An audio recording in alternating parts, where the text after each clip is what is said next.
CTV presents You Can't Sit With Us podcast with your host, Mother Delamort, Akad Rahman, and Hexus Diamond.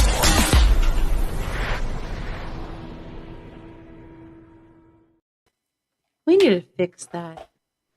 I was just thinking the same thing. And Raz. Fix it for next year. I'm not bothered by it, dude. Oh. And Razzles! I just show up places and do things. It's no big deal. Hey, there's a Jesse in here too. I don't know. No, I got smart and realized that, like, for some reason, we can't type in the actual chat from here. So I figured if I really wanted to screw with someone, I would just go in there.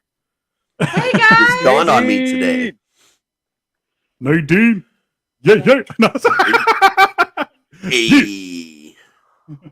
I am Whoop, wearing whoop. my super awesome ugly sweater right now, and I love it. I can't hear you over it. What'd you say? Yep. What?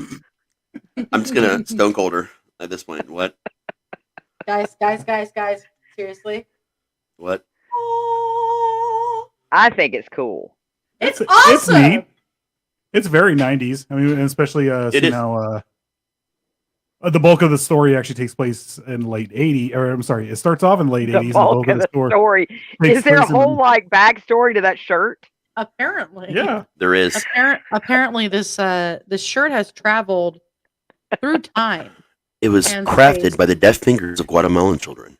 Yes. It very much was so. And it started off on the Cosby Show. But they decided that it wasn't colorful enough. So then it moved on over to Fresh Prince and Kid and Play. I can see that. Yeah. They shared it. If you think about it, a lot of what Kid and Play wore was just like the style from the season before that Fresh Prince wore. Because I think like they just hung out and he just gave them hand-me-downs all the time. That's Possibly, kind of yeah. Oh yeah. I can't see you in that shirt. I wonder if we had a green screen on right now. If you would just fade into the back of it with spots of it. No, it would just be like 80s cloaking stealth technology. That's what John Cena wears. That's why you can't see him. I had to match the black and white to it, guys. Like, there's even a little bit of white liner. And for a little more advertisement, Dr. Pepper sponsor us. I would hope so. I'm not going to say no to corporate. There's sponsors. no gulp like a big gulp. Just give me coffee. I had a whole argument with someone. We were doing our awards banquet for the haunt the other night, and someone was supposed to bring Mountain Dew, but what they actually brought was some kind of like sour apple something Mountain Dew, and I was horrified. And they tried to get me to explain why, and I was like, do you know that old Dennis Leary album, No Cure for Cancer? He has this giant rant about how he only likes coffee-flavored coffee. Well, I have a rant that's very similar to that to Mountain Dew, and I totally went on it. And so my friend looks at me and goes, so you're basically the Dennis Leary of Mountain Dew. I was like, yeah. That sounds good. Oh, So I'm that way with Code coffee. Red. I'm that way with coffee. Someone replaced my coffee with flavored coffee one time, and it ruined my entire week. Not just my day, my entire week. I used to be a big coffee fan. When I drink coffee, like a lot of sugar, some cream, and then I just drank it. But it'd be so strong, like I get so much sugar or something that would spill a little bit, and the ring, like the coffee ring around the mug, it would just solidify it to the table. So you'd have to almost like pry the mug off if you left it overnight. It was hilarious. They always knew when I was drinking coffee in the middle of the night. My favorite coffee, no joke, is the Guatemalan blend at Starbucks. That is dark roast. I'm sorry, I'm currently As it should talking be. shit to a bot.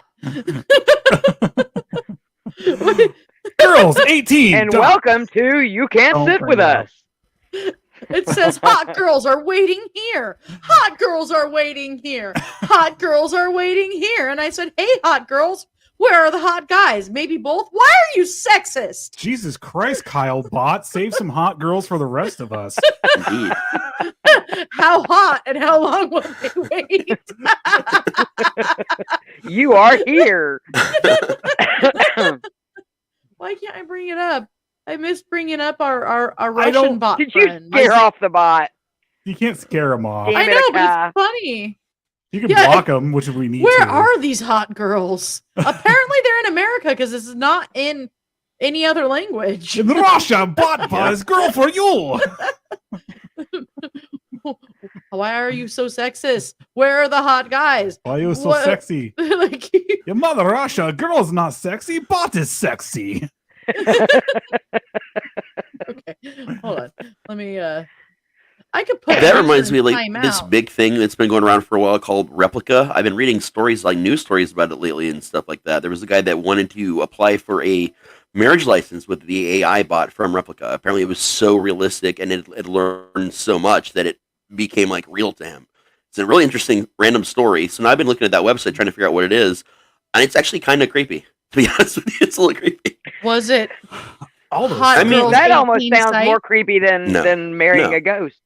I mean, it's a normal thing. It's just like it's made for people to have severe like social anxiety and things like that originally, and so it's just regular like friend chat thing. But I there's all these things that, like layers of things that you can pay for, like any site like this, where of course it can get crazy like that and be a relationship thing. But generally, it's just like a social anxiety tool. And for what it's built for, it's actually really neat. But then the applications of it seem creepy because the second article was about guys that like to get in relationships with the bots and then verbally abuse them to see how the bots would react. And that was like a whole other article. I was like, okay, so it's still a psychological test here, okay? I was testing out Fury today. That's a little actual thing. It is. And it's like apparently a huge thing. There's a whole Reddit dedicated to it. People don't view them as people or something like that. I don't know. I couldn't even... I tend not to like cuss out the AIs because I don't want them to take over and that was the point. Like there was a whole Reddit like group about this, and I was thumbing through it because I couldn't believe it existed, although I should have because it's Reddit. And there was this big plea that someone had written really intelligently. I mean, it was beautifully worded about why you should treat AIs with respect.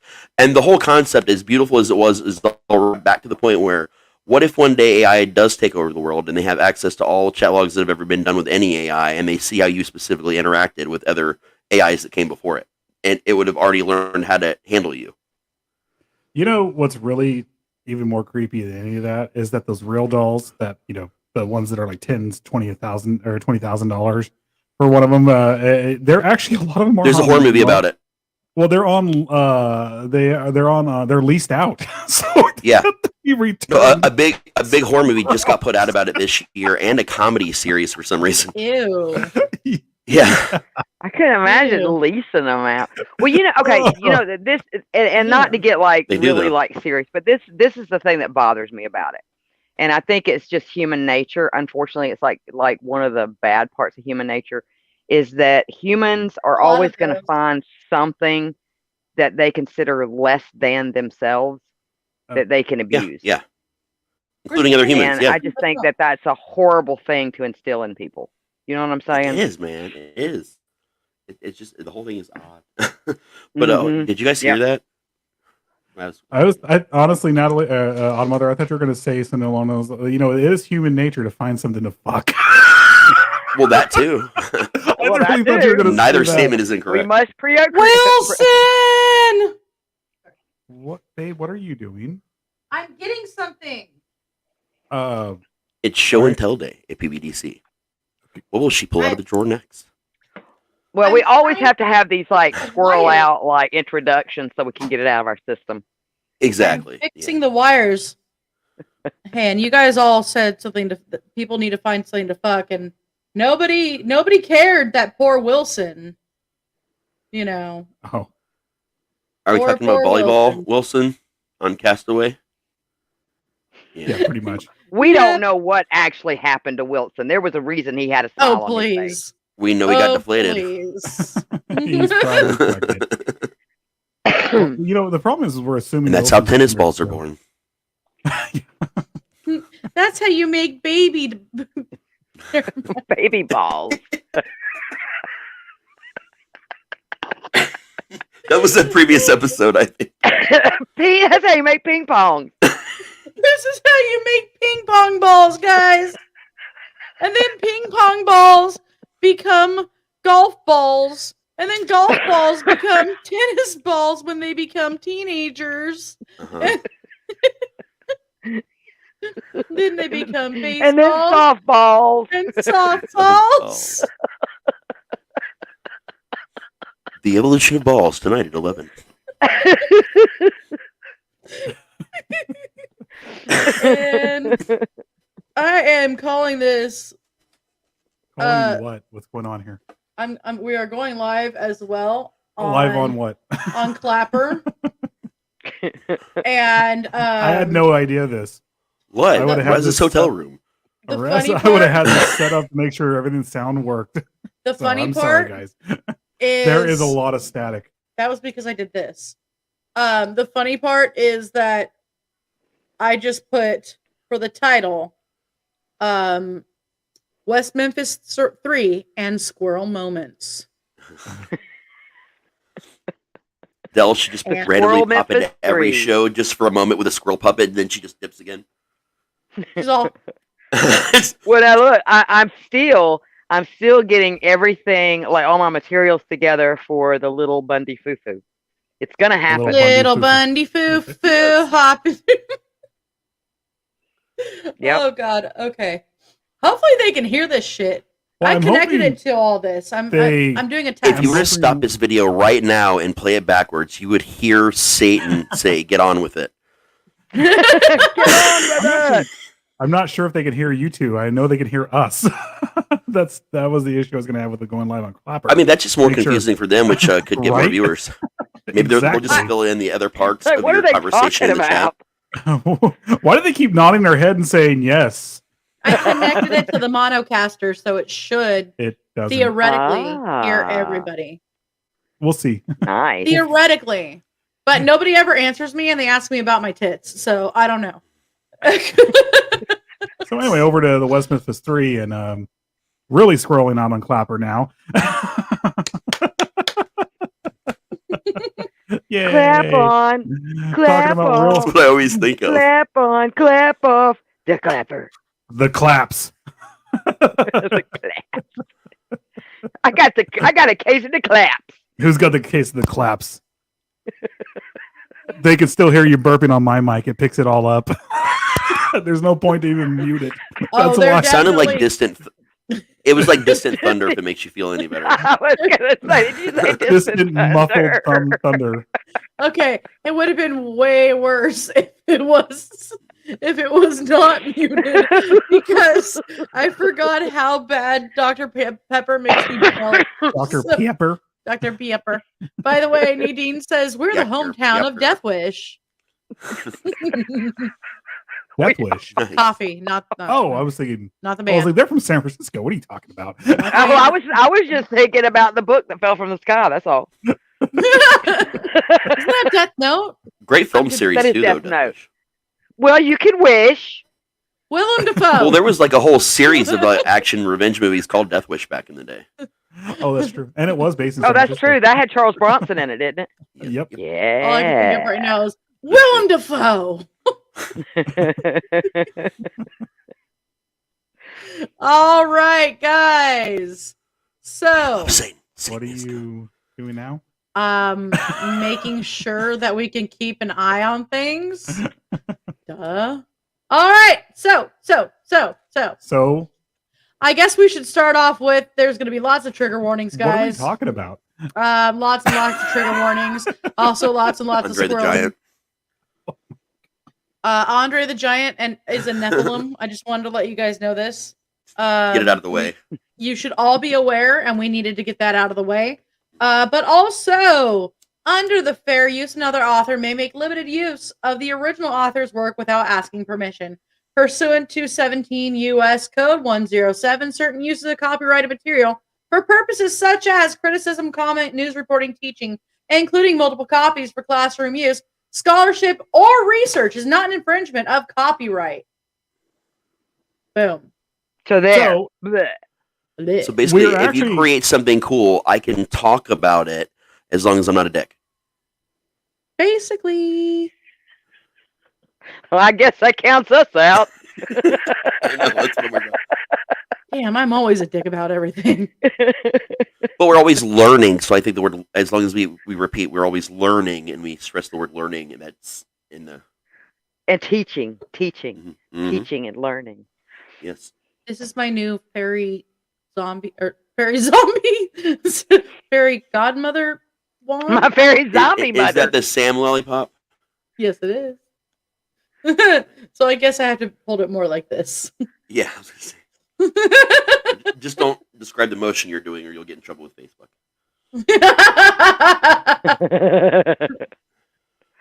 Poke, poke, poke.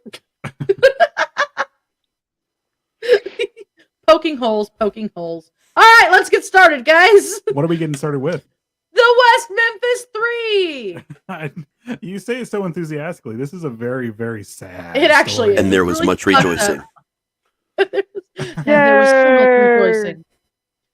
rejoicing. So like, do you guys want me to start, or There was Where are we three starting? Whoever people. wants to lead, we all have notes.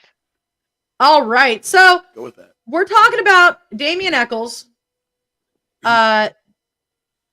Jesse Miss Kelly, and Charles Baldwin. I got that right, didn't I? Jason Baldwin. Jason Baldwin. Not No, Charles at all.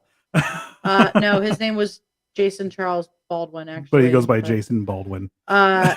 He's So- a bald one. Sorry. I'm having to look at like pictures that were this big. So, and that's the guy that's the mullet guy that I always forget his name anyway. Sorry, Jason Baldwin. So, I'm not trying to be an asshole, even though I'm totally being an asshole. Okay, so the West Memphis Three are three men that were convicted as teenagers in 1994 of the 1993 murders of three boys in West Memphis, Arkansas. Damien Eccles was sentenced to death. Jesse Miss Kelly was sentenced to life plus 2 20-year sentences. And Jason Charles Baldwin, by the way. Just gonna hold on to that. I am going to hold on to that. Thank you. I did see Burn. Charles there.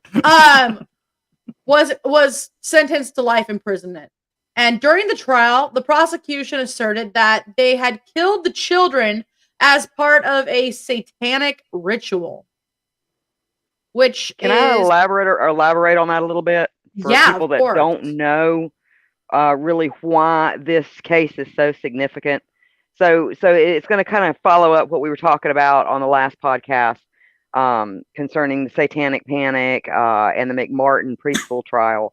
Now, starting in the 1980s and continuing actually to this day in a lot of cases, satanic panic is a moral panic throughout the U.S. and the world, consisting of over 12,000 unsubstantiated cases of satanic ritual abuse, or what they refer to as SRA.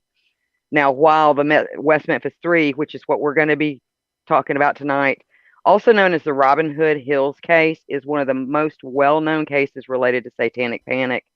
The case that thrust it into the American consciousness, however, was the one that we talked about last week, which was the McMartin preschool trial. Yes. The McMartin preschool trial is the one that basically what they were able to be set free after 5 years of dealing, or I'm sorry, almost 9 years of it. But Damien Eccles, Jason Baldwin, and Jesse Miss Kelly, they served 18 years in prison. And Damien, I think, was on the verge of being put to death. I think he was a couple years away from it. He was almost close. I he was mean, very close. but they, let's even mention the fact that how many times did he get malaria from the horrible way that they were being treated during imprisonment as well? That's the Arkansas prison system, but they also, where the prison was located at and how it's next to impossible to have mosquito abatement there. And I'm not condoning what they did, but they malaria, were refusing to treat him was the issue. No, they did treat him. You still get malaria. They did treat him, because if he didn't get treated for malaria, he probably more than likely would have died from it. But they did treat him for it, but he did get it several times. The main thing with he was abused. I actually was wrong. I used to think that he was actually sexually assaulted in prison. No, he was actually constantly physically abused by the guards. A lot of the prisoners believed him. they knew, especially when they're in juvenile hall awaiting sentencing. Jesse, there's a story that we're going to get to here too, where someone came through and said Jason Baldwin confessed and said what he did to these kids, and even the kids in juvenile hall were like, that kid right there is lying his ass off on stand. Jason Baldwin didn't do any of this, and even the people in juvenile hall knew he didn't do any of this. The thing about it is the feeling, and I'm sure that people that know about this case or follow along with what we're talking about, eventually you're going to feel that too, is that I think that the justice system realized they had made a tremendous mistake, and in their best interest, because of being sued, it would just be easier if these three just went away. If that meant being beat up until the point to where they died in prison, made it easier for the for the legal system. Well, it's almost what you feel like. The thing is, Jesse Misskelley and Jason Baldwin actually found their own little niche in prison, and they fell right into it. And they were serving life sentences, and they brought this up. We'll get to at the very end with the deal they made, the Alfred plea, I think was what it's called. Basically, like if they had another trial, the Alford plea. Basically, if they had another trial, they would just go back to their lives as normal in prison and just live their lives out in prison. Damien Eccles, on the other hand, he like I said, he was on the verge of being put to death after about he didn't have that option. Yep. We're actually about to get to part of that, just like as an overview. So, like, basically, due to the dubious nature of the evidence, as well as the suspected presence of emotional bias in court, the case generated widespread controversy and was the subject of several documentaries, which we know some of them. Paradise Lost. Celebrities and musicians held fundraisers to support the efforts to free them, and that also includes Metallica. Metallica. This was Paradise Lost was the first time Metallica ever let their music be played, and it was Sanitarium. Master of not Master of Puppets. It was Sanitarium and Orion from Master of Puppets. The album Master of Puppets played on the first Paradise Lost, and then I think a couple from like Load and Reload or something on the third one. I can't remember, but Paradise Lost as Christopher Mark Meyer. Are you okay? I'm sorry, I burped and was trying to hide it. I couldn't see. I just heard a loud click, and I was like, "What?" Because I turned my mic off. Byers, the one originally people were Paradise Lost was trying to pin it on, who had a brain tumor. Terry Byers. Terry was the stepdad. Terry Hobbs was the one they actually think did it now, but Byers was the original one. Byers was the original one they tried to pin it on in the documentary.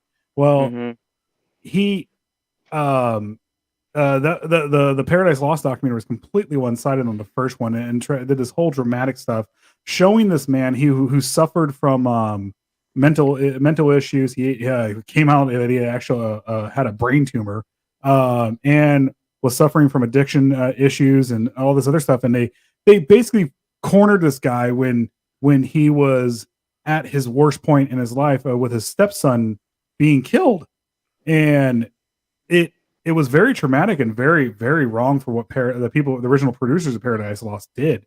You go back and watch West of Memphis, which is a really good documentary. I watched it the other night before this, and they actually made a good point on there that even Damien and him made up, and he toward the end started believing that Damien didn't do it, and Damien made a good point that, hey, you guys are doing what you did to me to him.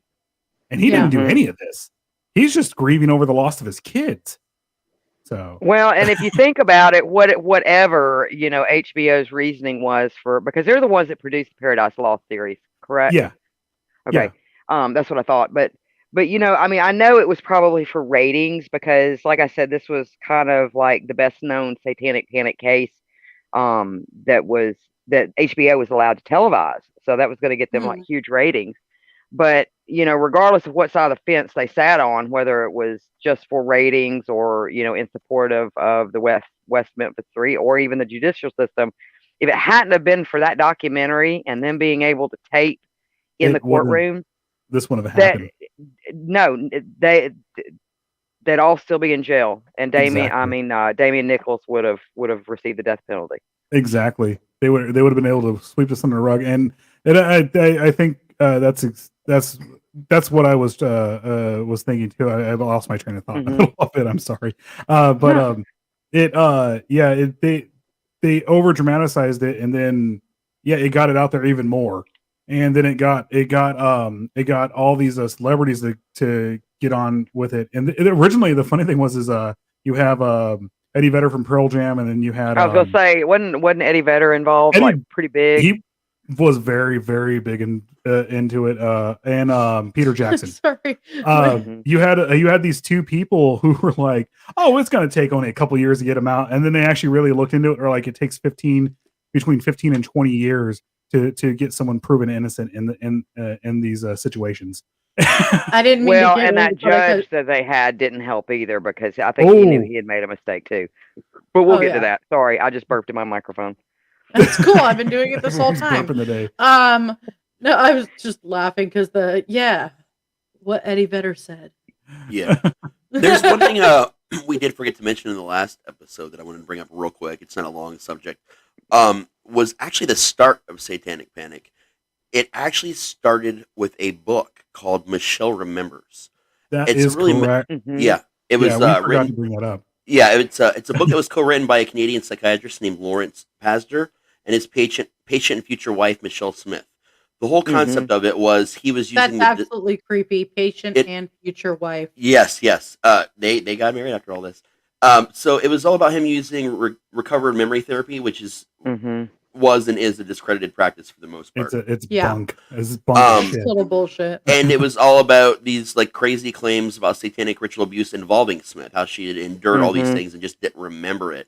And it was actually the release of that book to the public that sparked the early phases of Satanic Panic. And it was it was like the repressed memory Bible.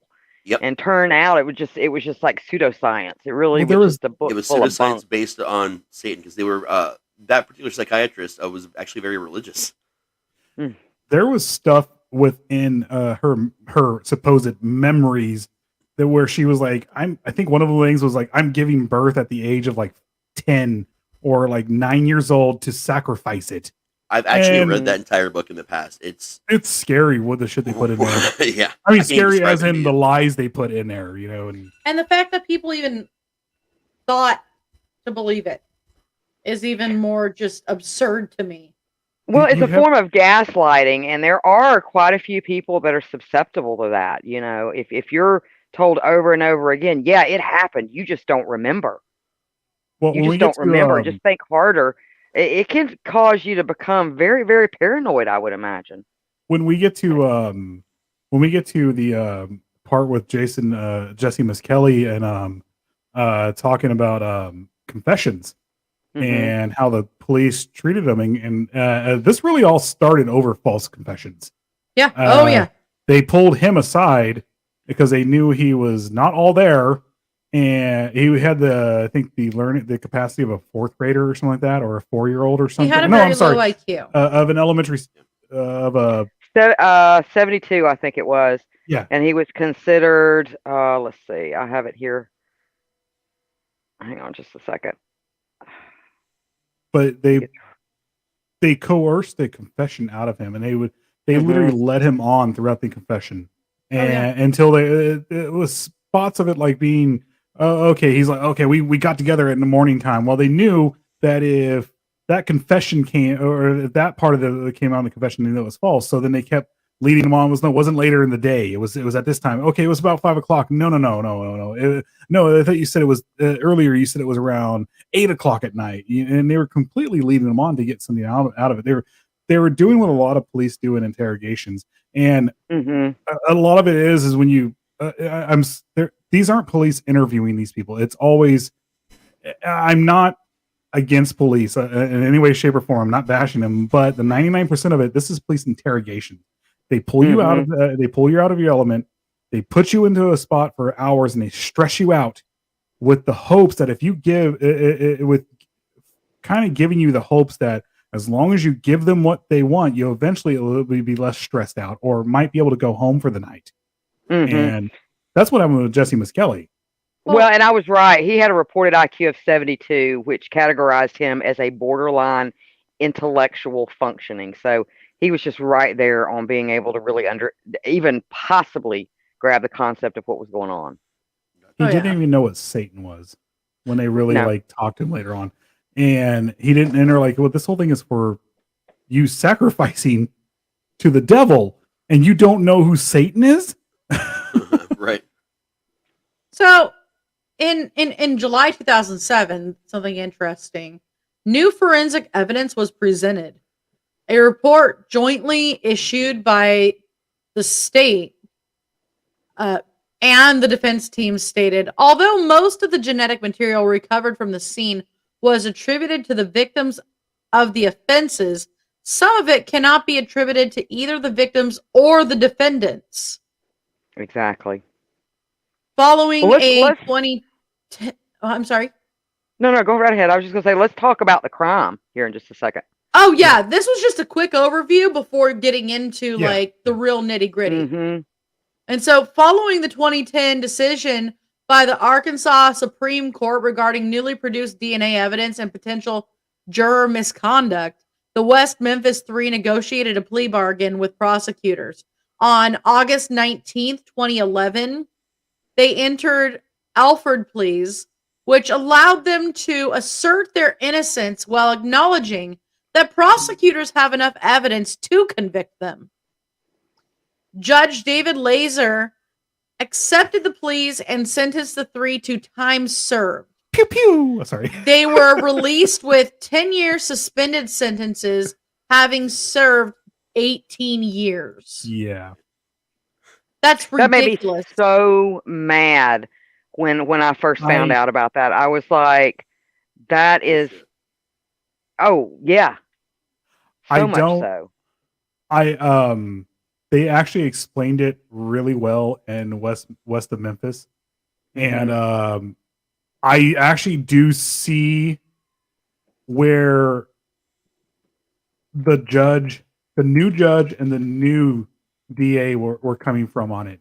That they knew, and I don't agree with it in any way, shape, or form, but I think this is where we're all getting at. They knew that with DNA evidence, they knew that with everything was coming out, and they also knew that people were going to forget their original alibis, their original what they said in court, and a lot of people actually came out and said, "No, we actually lied on the stand." They knew that these guys were going to be set free, completely exonerated, and get millions from Arkansas.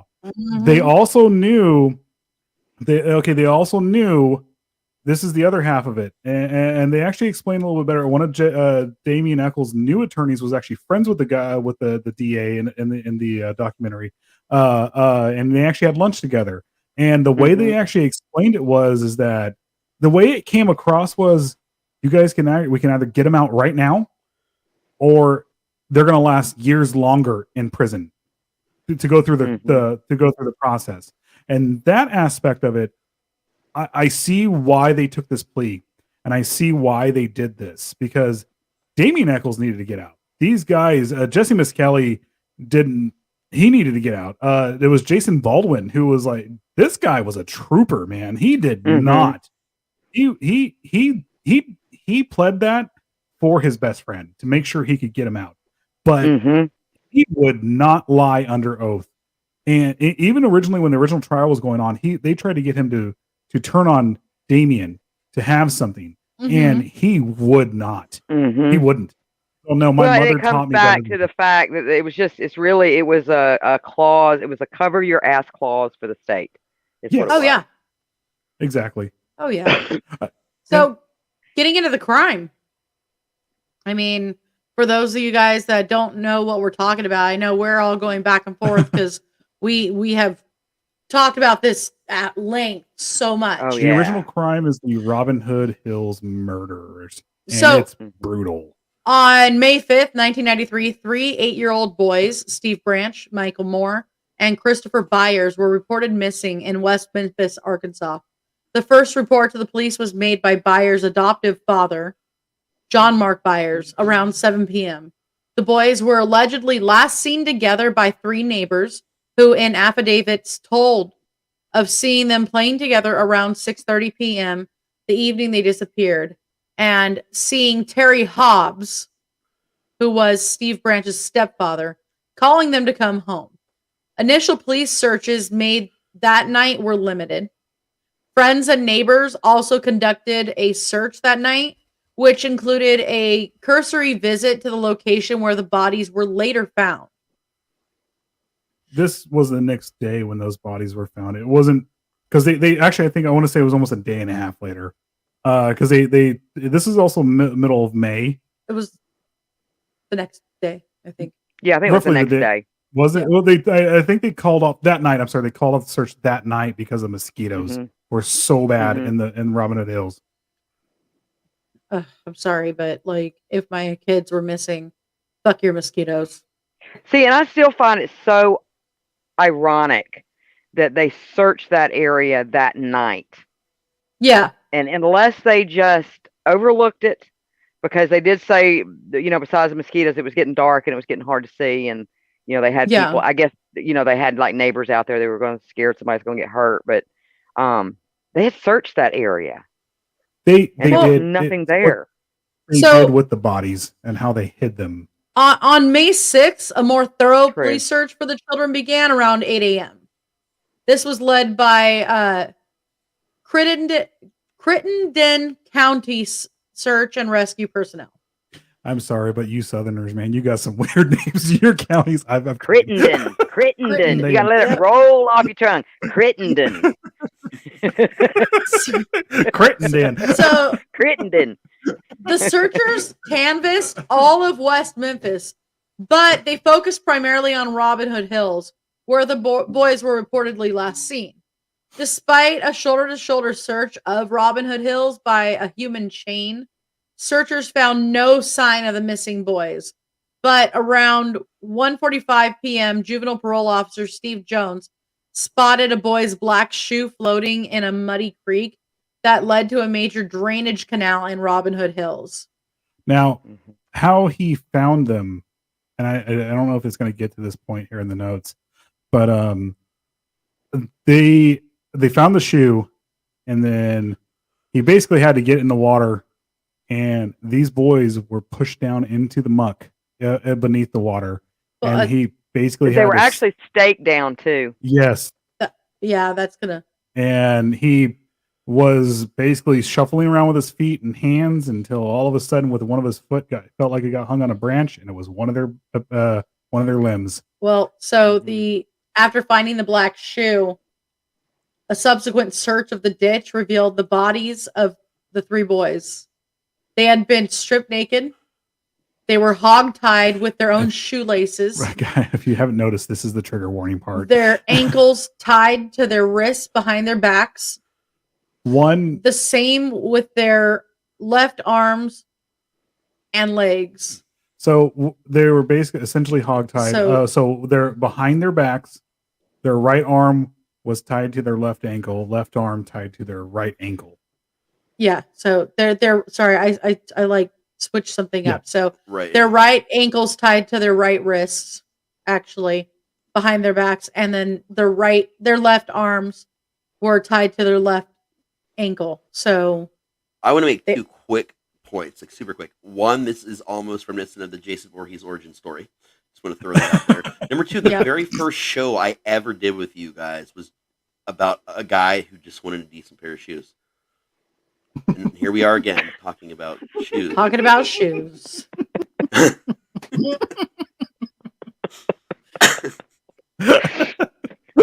Well, we're never going to be allowed to go to Arkansas. You know that, right? We're not going to be allowed. We can go to Tennessee side, but pictures are up like everywhere on the border. Keep these guys out of here right now.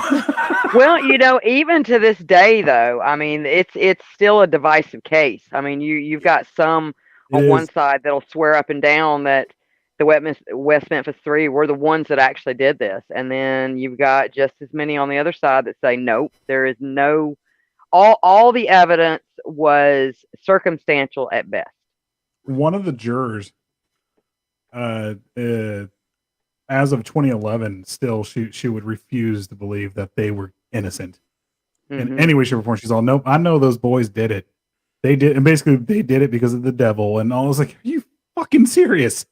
Are you absolutely serious? I was like, I was sorry, they wore black.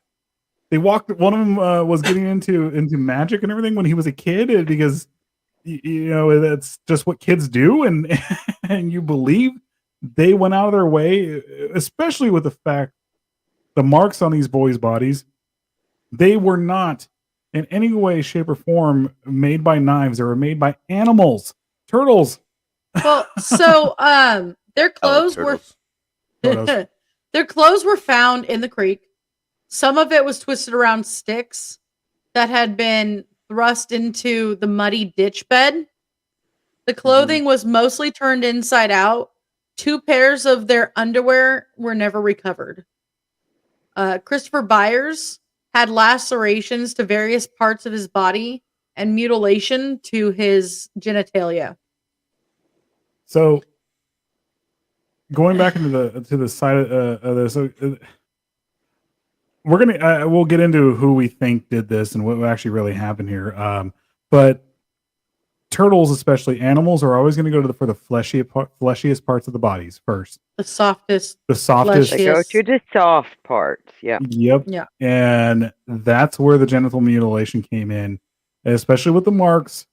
They showed you can actually see, like, especially with a snapping turtle, and what they actually had in those especially in Robin Hood Hills, they had the alligator snapping turtles, which those are mean.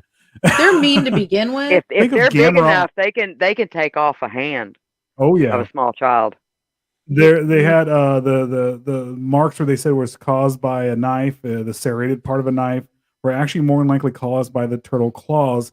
They even demonstrated by having these turtles, like these snapping turtles, the alligator turtles, eat a pig carcass in the documentary, and they showed even the claws. Wasn't had the same it West of on. Memphis the one that had the animal people on there that actually did the test?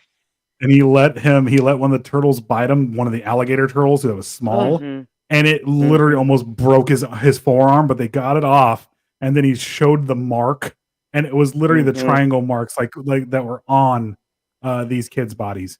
Oh yeah. So the autopsies by forensic pathologist Frank J. Peretti indicated that Byers had died from multiple injuries, while Moore and Branch died of multiple injuries with drowning.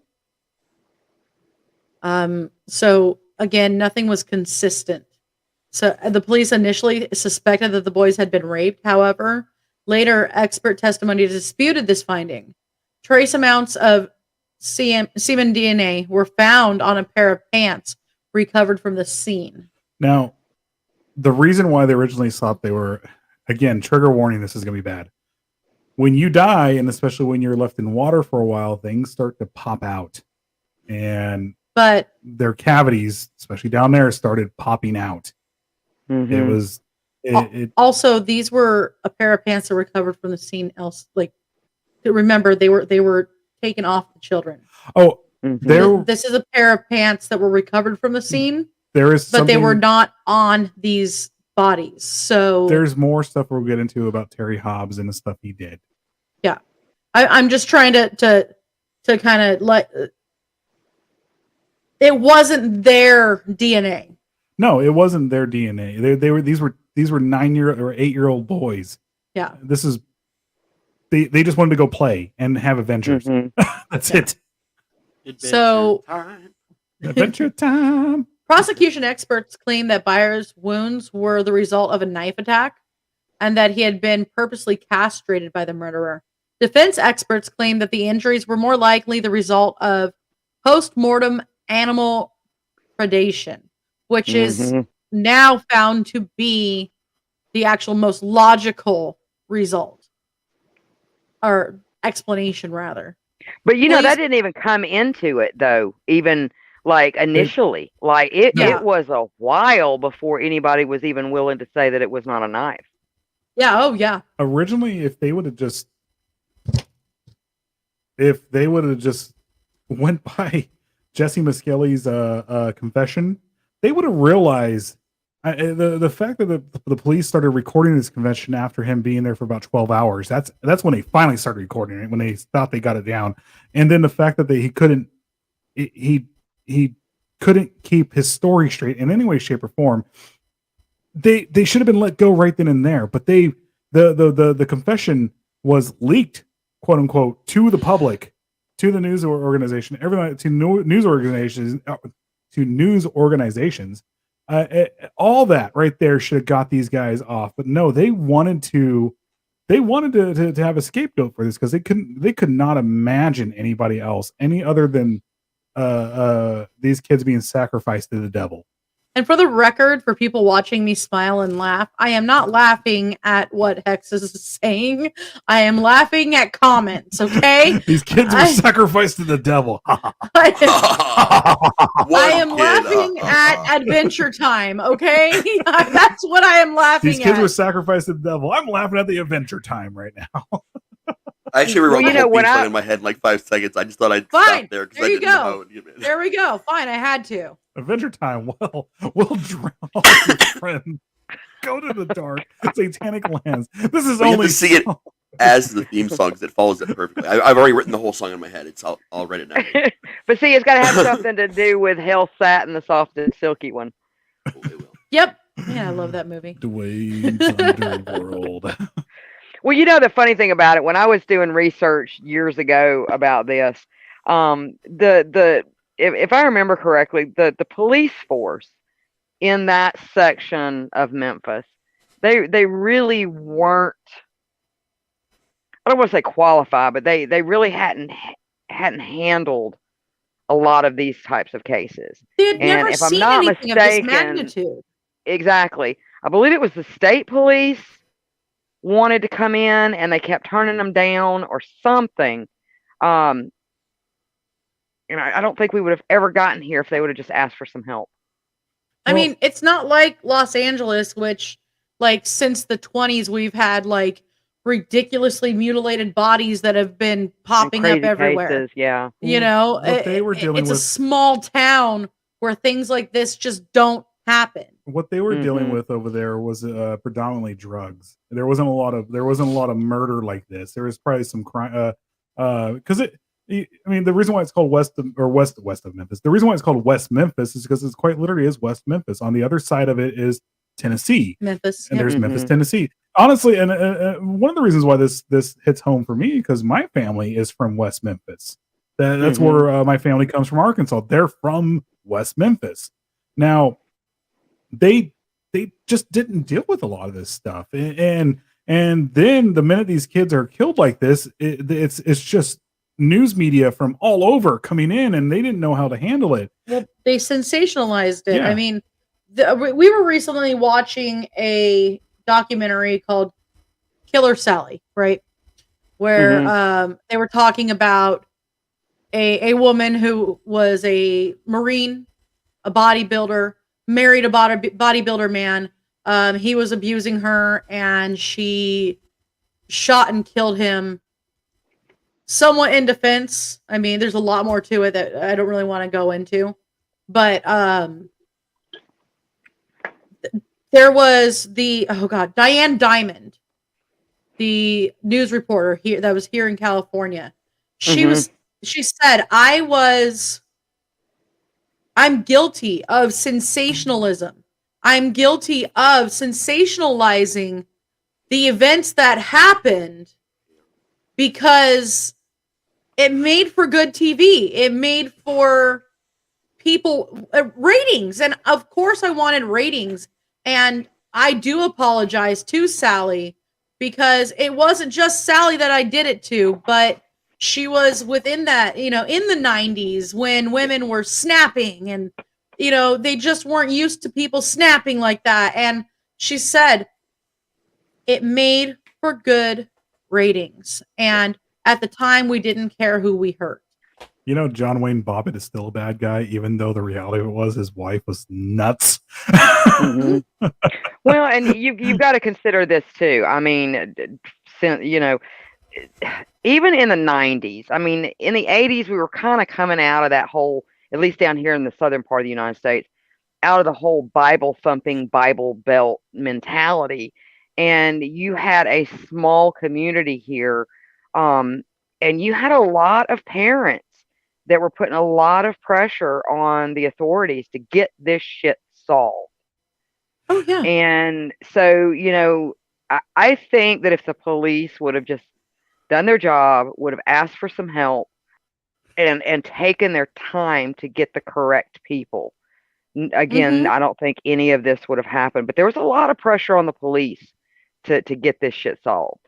You know, I think that's an issue that's going on with a lot of it's not just southern states. I mean, you do have the big cities. They're always going to ask for help. L.A., New Orleans, New York, all of them. They're always going to be, you know, up the feds' ass trying to get money, and they'll be immediately asking for help. That we're huge. But the point being, places like here in Bakersfield, then you have a big one. I was going to say was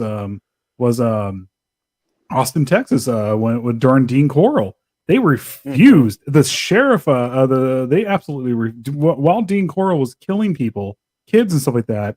They absolutely refused any help from the feds. They refused any money coming in to pay for more police to help out. And a lot of small places, small towns, especially, like I said, here in Bakersfield was the same way.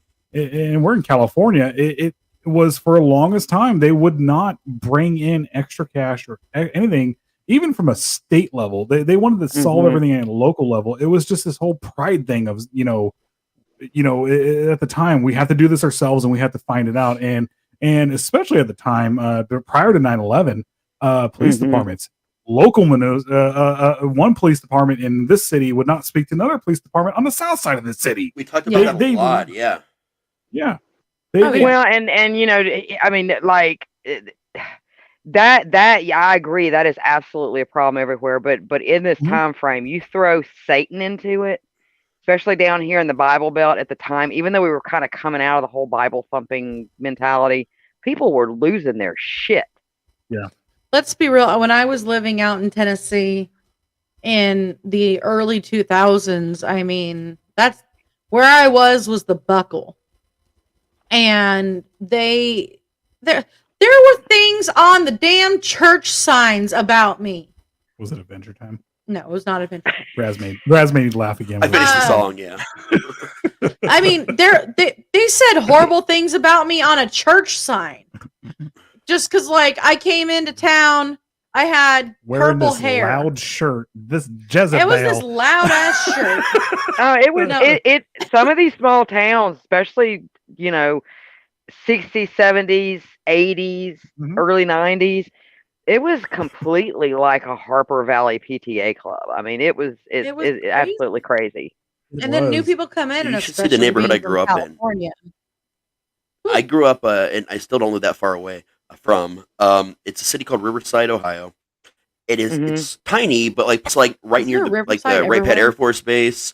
I guess so, but this is where you see all alien sightings that surround Wright Pat Air Force Base in the news. It's always from Riverside because Riverside is like a giant chunk of what's around the base, and half of actually a little more than half of it is like super ghetto, like like type rednecky area. But like you won't actually find redneck people that live over there. Just whatever. It's just kind of like, I guess the name it got for itself back in the 80s because it used to be a very racist area. There was a lot of problems in that area with a lot of drug houses.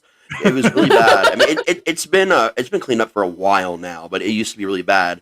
But then we actually back then we were just part of Dayton, but then we got our own city basically. They just started calling us Riverside for whatever reason. We're not actually right up next to the river at all, so it makes no sense. Neither is Riverside, California. There's no river in Riverside. Right. That's what always drives me nuts about the names. Like, okay, but so in that little area, like you could not drive down a single street, even in the middle of the neighborhood, and not find a church down at the end of one block or another. I grew up around, it was like 9 different churches, all within walking distance of my home.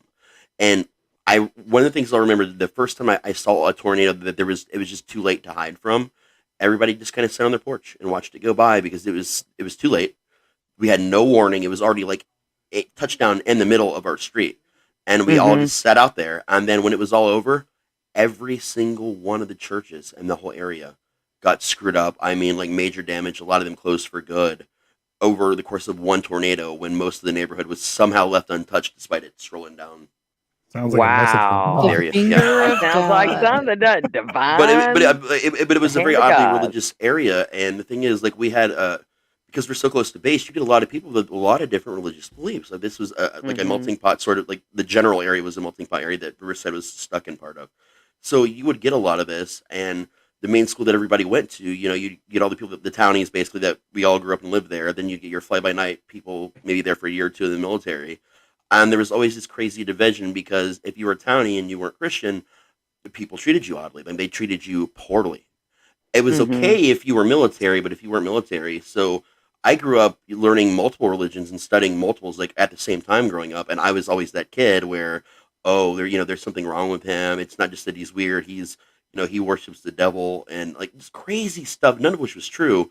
But then because I hit this goth phase, but it wasn't to be goth and trendy. It was because I wanted to see how far I could take the whole thing and really fuck with people. So then it became like a psychological attack from me to the whole. Isn't that being goth and trendy? Like I did initially, I did ironically, but it was.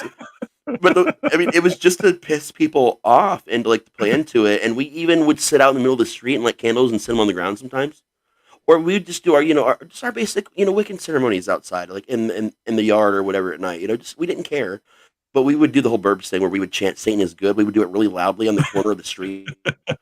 Just to like, and there'd be so many rumors by the time school started on Monday. It was well, and see, I don't think that's what a lot of people realize. I mean, we were coming out of the punk scene and stuff like that from the 80s, and the natural progression of things as things kind of went towards like either the thrash metal or they went to like the goth scene, because they're back in the day in the early 80s, there was no goth. There were like death punks, but there were no goth. And, you were coming into that, but they still, both of those groups still had the, fuck conformity, and it's all about the shock value. Let's see what we can get away with and make people go, Yeah. And that was part of it. That was, yeah. And so, Manson came along, and that's about it. Was shocking people. It was the whole shock aspect of it. It was exploded. The crazy thing I think about we all need this, to go to comments, by the way. Well, real fast. Sorry. The crazy thing about all this is when we were all kids, especially us being in the whole tail end or the start of the millennials and the tail end of the Gen Xers and all this other stuff. I mean, we all experienced this, and we were sitting there being.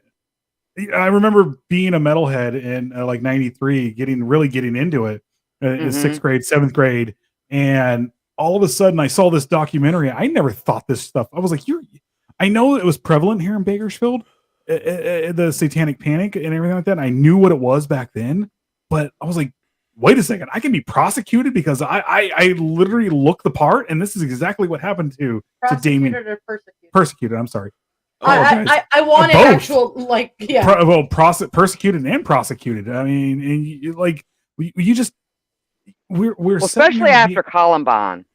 Oh yeah, we all wore the trench coats. Like every store had like 200 trench coats you could buy in. Dude, Columbine! Oh my god, I got hassled by the cops left and right here simply because I was wearing all black and I had my leather that I always wore. I had a trench coat that I wore every now and then, but my leather, I wore that constantly, even in the summertime. Although if you look at the video, your armor. One of them's wearing a white T-shirt. Who? If you look at the video in Columbine. Well, they weren't wearing their trench coats when they went into the school. This is prior to. I know, but I mean, still. All right. Okay, let's get to the comments real fast. Someone showed up on time. Well, first off, I feel like we need Raz to sing some lyrics here. I'll totally sing it for you if you want. Are you serious? You want me to sing it for you? You better. Hold on. You want to be cool? I'm gonna check my register. I'll bring that up and the second one up too. All right. So if you know the theme to Adventure Time, because I've seen the show a million times, I love it. I will sing it to the actual theme like it's meant to. Okay. Adventure Time will drown all of your friends. We'll go to dark satanic lands with Damien, Jesse, and Jason Baldwin. The devil worship never ends. Adventure Time. I'd go up there at the end, you know. So, okay. No, seriously, I would change the lyrics all the time watching that with my daughter. Like, I would make the song about her sometimes, or it was hilarious. I know where Soddy Daisy is. Yep. And she also says that, same as far as like the churches in Saudi Daisy, as what Raz was describing. So we've got Tyler F. and West in here, and he would like to let us know that once in high school to impress a girl with huge boobs, then found out she was into girls, went back to band t-shirts the very next day. I think I did goth wrong because I never actually stopped wearing like the grunge band shirts. I would just wear like the stuff over it, like the fishnet shirts like over the band shirts because I couldn't let them go. I never gave up on the girls who like girls.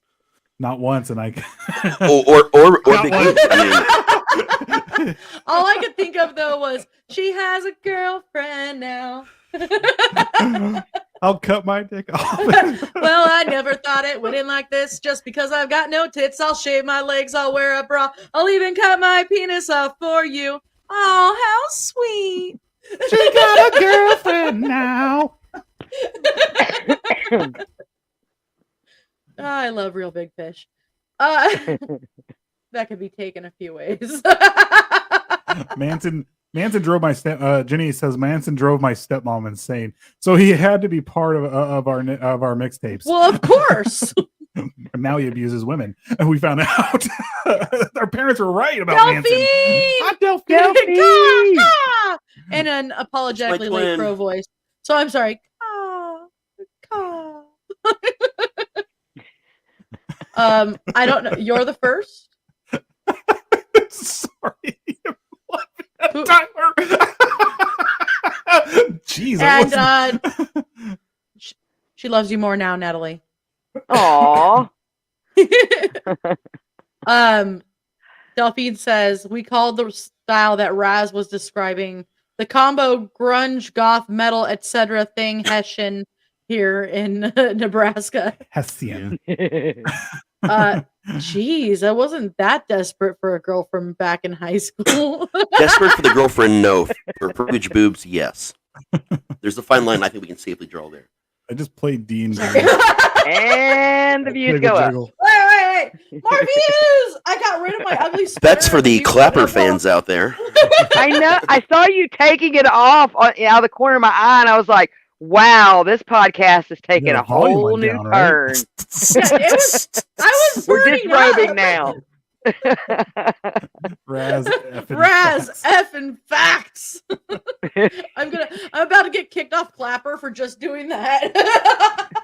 I have this weird, I'm going to tell you guys about this because I've never told you about this before. One day when I'm rich and famous, I'm going to have what I refer to as the boob room, okay? Let me explain first. There's nothing sexual about this room whatsoever. There is nothing negative is it gonna be about fluffy? this room. You just bounce off boobs on walls? No, it's just going to be a bunch of females, trans. It doesn't matter, just boobs. People, they just walk around. Can we have some Clockwork Orange milk dispensers? 100%. Yes. It's a very chill room. It's like you can pull, like a hose from the side of the wall and get you a hit of some good herb, whatever you want. But the point is, it's a chill room, and there's boobs everywhere because no matter what's going on in the world, boobs are, they put you at ease, right? But there's nothing about this in any way. It's important to mention nothing sexual at all about this. You can sit there and say that all you want. And they will be like the. I'm just saying that there's going to be like rules and laws about this. I guess some that are undercover cops, they're going to hang out there just to make sure everybody's cool. And cops are getting prostitutes sometimes. No, not these guys. Not these guys. I assure you. But no, seriously, everybody would be putting. My wife makes fun of me about this all the time. Some boob room R&R. Yeah, but my wife was always like, "You will not have a boober." I'm like, "Why, dude? They will have like dental, vision, like their kids are gonna like scholarships, whatever they want. They just gotta hang out." Why do the boobs need As dental long as and I vision? can wear my utility No, the people that the boobs belong to. So I'm running the boobs, not them. You know, it's not a prostitution thing. I just wait. just the boobs. Real fast before you get to comments. Why don't we just fake agent these people? Okay, we'll just we can actually just make videos, PBDC collective pornos, and we're not going to get in trouble for. We wouldn't even have to put there's nothing that's sexual about this. We'll just fake agent everybody, and then we're good. Okay, to answer Tyler's question, it says, did you say that you're going to get kicked off Bapper for shaking your goods? Pop. It's actually Clapper. Wait, and it's the same thing. If so, that's hypocritical and disappointing. Yes. So here we go. These are restrictions, including but not limited to 1, pornographic sex acts, real or mimic. 2, squeezing or shaking boobs. 3, twerking, exposing. We put them in their natural habitat. Twerking, exposing buttocks and camel toe. Wait, 4, what? exposure of private parts, including anus, buttocks, boobs, nipples, or areola. So if you need to take 5, a picture with someone with your secret camera that you have in your butt holes. Wait. 5, inserting objects into genitalia or mouth, including sex toys. So no 6, taking a shower. So no 7, mason jars being inserted wearing in certain objects. Underwear, bikini, see-through lingerie. 8, I'm wearing underwear as we speak. Any other types of sexual something. And you didn't turn finish Clapper And on I when may we or talk may about- not be wearing pants. I'm adjusting myself while I take a drink. I'm only of my actually beer. wearing like half of a shirt. Even everything below is not my problem. I'd retire. Whereas let's tie our shirts in knots right now. Let's be dudes. Let's just dudes who do that. I'm I'd on it. retire from Scurry Face if I got endless boobs daily. Just saying.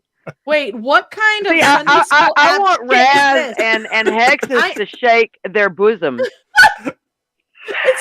I'm trying. My moves.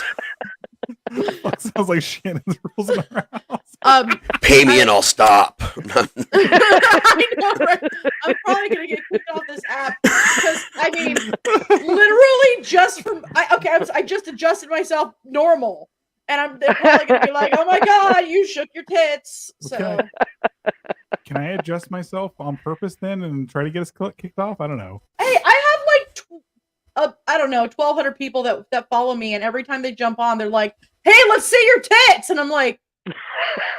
I'm literally talking about That's somebody because getting murdered. Their tit look, their tit deprived over there on Clapper. Leave them alone.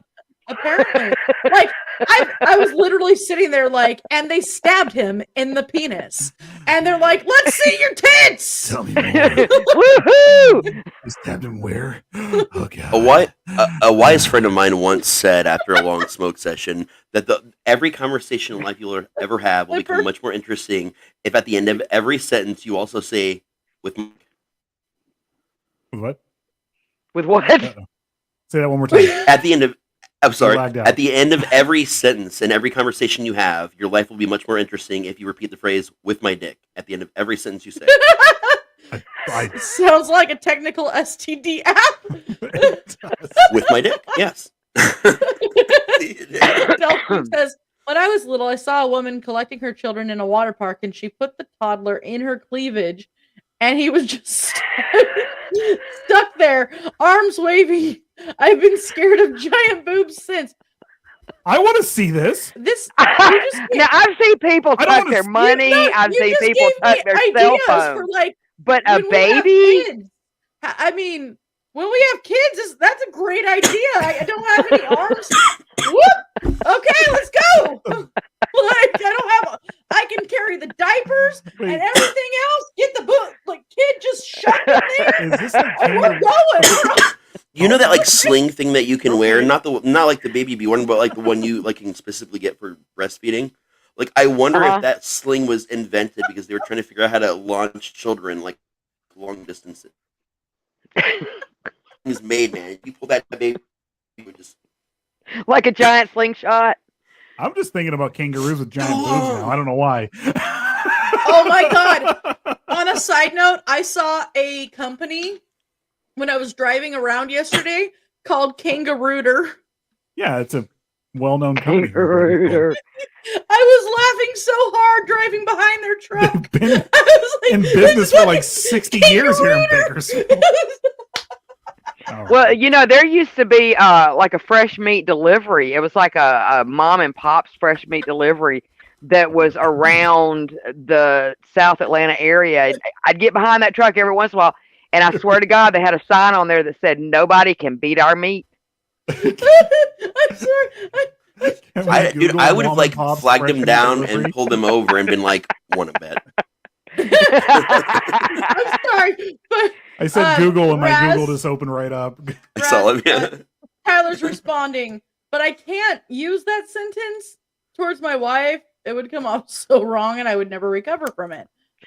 I'm going to pick up the kids from school. Just Again, wrong episode.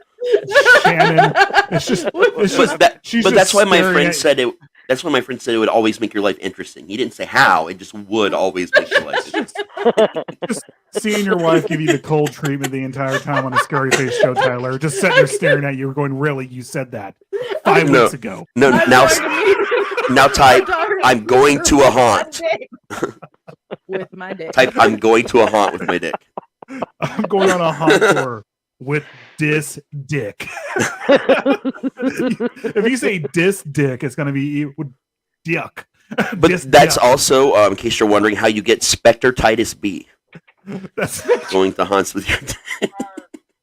are we? We're just we're talking about child murder, and then we went into this. I'm sorry. Hey, paranormal STDs are very serious, man. We are morbid as fuck.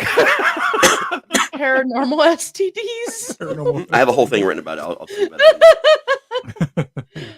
it. So Ugh. next week on It was worse. I'm going on tour with Vice with this dick. It's adventure time with my dick. I was watching. Oh my god. I've been here for 15 minutes. I have no idea what this show's about. Oh It's my okay, god. neither do we. We lost track. And I'm getting kicked off of Clapper. So Look, before we get back on track here, okay, I just had this thought. Okay, so the next season, next Halloween season, if we get to interview Vice again and Tyler comes in there, Tyler has to watch Adventure Time with Vice, but he has to say, "I'm watching Adventure Time with Vice with this dick." and that's how Tyler came to live with us. You fucking cunt! You fucking cunt! What did you just say to me? Yes, it's about this dick apparently. It's got to be about something. Oh man! And now going back into the notes is going to be so much worse. Speaking of dicks, Going back in the notes with this dick. oh my! Well, talking about this dick, let's talk about Jerry Driver. Oh Ooh. yes, yeah. Oh, that guy. Speaking of this dick. He This dick. This dick. That guy was absolutely relentless and just speaking of cunts, a fucking real cunt. Twat. Wow. A twat waffle of the most epic portion. don't make me bring out the pussies, assholes, and dick speech again. I think you need to Do it. do it. I Well, love you that gotta I thing. will. We did that recently, though. We'll do it on another show. We got to save it. Yeah, where's my notes on? Okay, bye. On Go who? for The it, dick? Natalie. Okay, all right. So when all this was going on, all right, and as Aka had mentioned, a lot of the information was being leaked to the media. There were a lot of rumors going around that this seemed to be of some sort of cultish or occult type practice and murder. Back in West Memphis, Arkansas, former airline pilot turned juvenile probation officer, Dick Jerry Driver, was already doing what he could to lead the investigation towards a local teen he had suspected as a member of a satanic cult. Now, this teen, of course, would be Damien Eccles.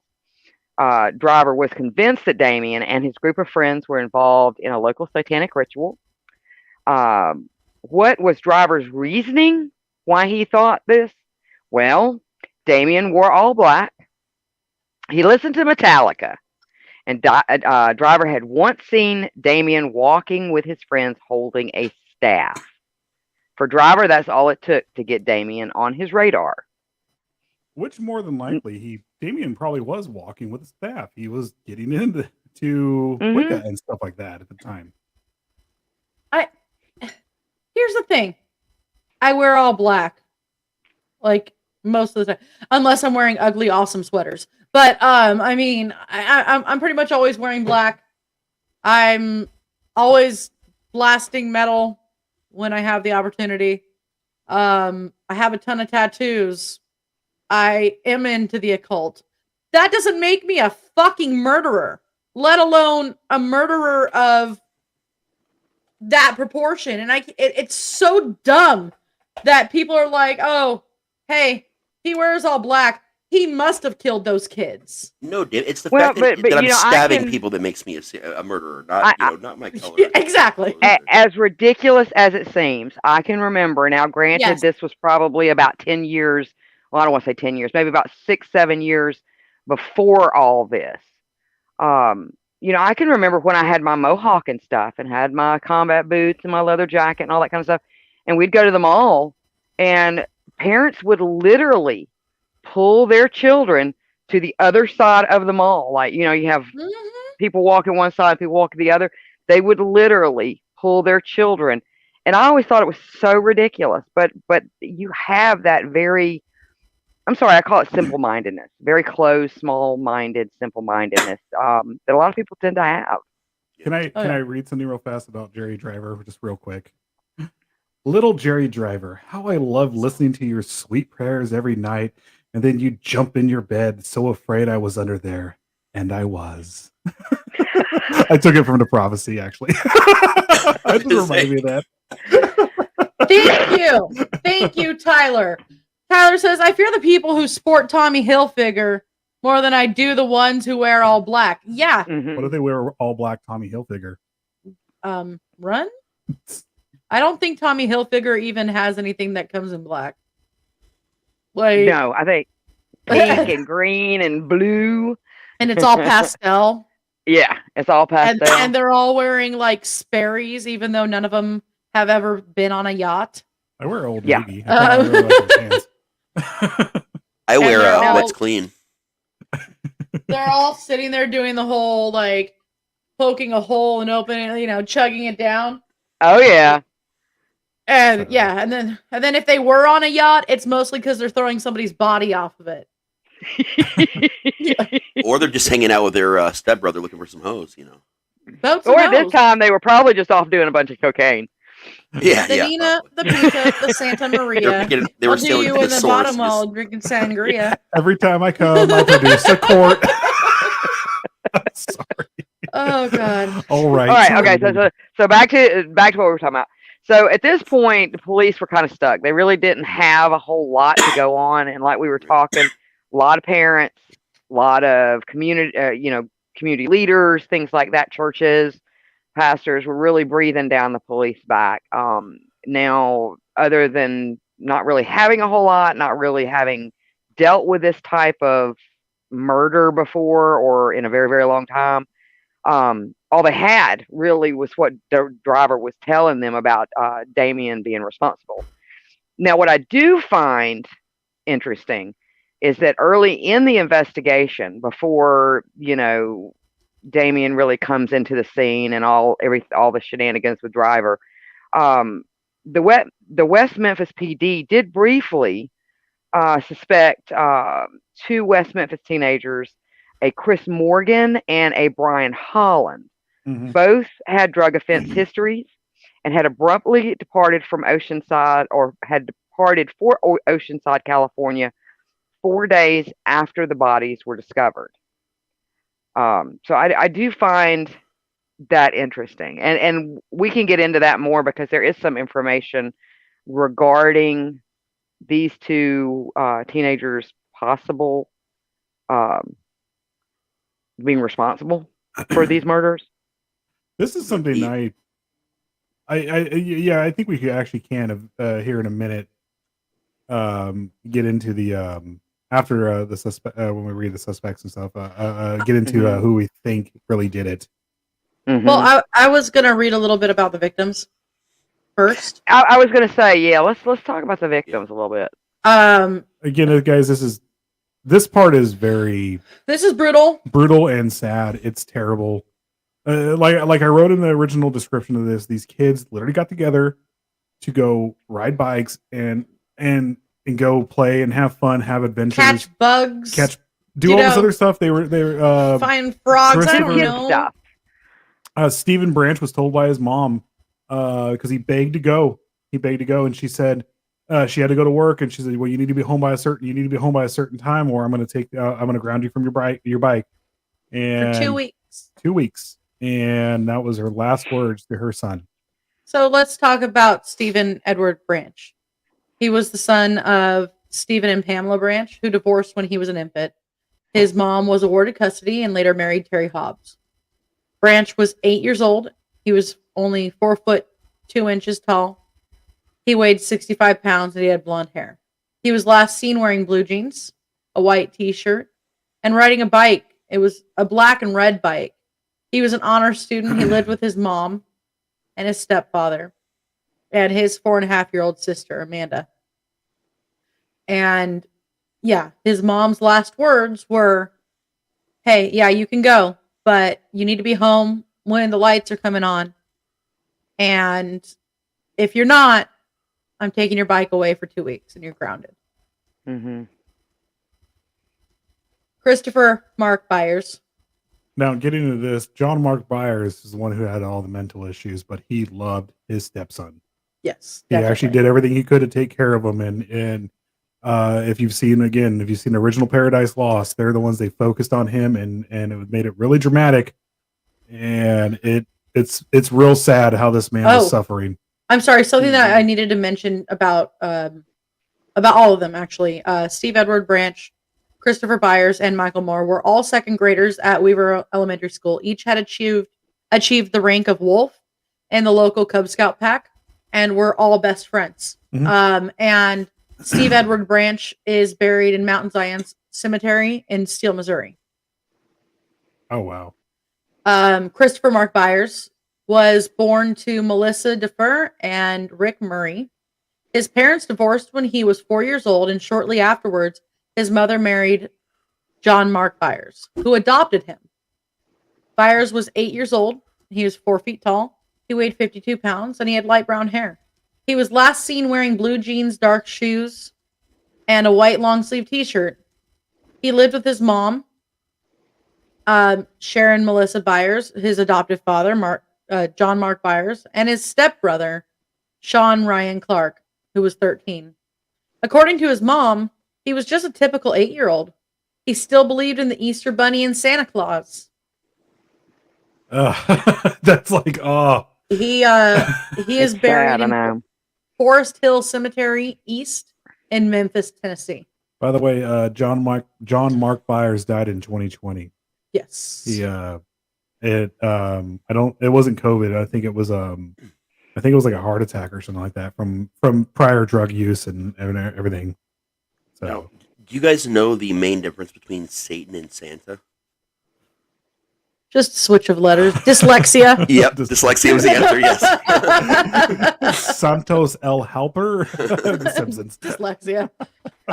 So, now we'll get into James Michael Moore. He went by Michael. Michael Moore was the son of Todd and Dana Moore. He was also 8 years old, 4'2". He weighed 55 pounds and had brown hair. He was last seen wearing blue pants, a blue Boy Scouts of America shirt, and an orange and blue Boy Scout hat, and riding a light green bicycle. Moore enjoyed wearing his scout uniform even when he was not at meetings. He was considered the leader of the three, and he lived with his parents and his 9-year-old sister, Dawn. He is buried in Crittenden Memorial Park Cemetery in Marion, Arkansas. And in 1994, A memorial was erected for the 3 murdered victims. The memorial is located in the playground of Weaver Elementary School in West Memphis, where all 3 victims were second graders at the time of the crime. This was in May of 2013 for the 20th anniversary of the slayings. The principal, Sheila Grisham, raised the funds to refurbish the memorial.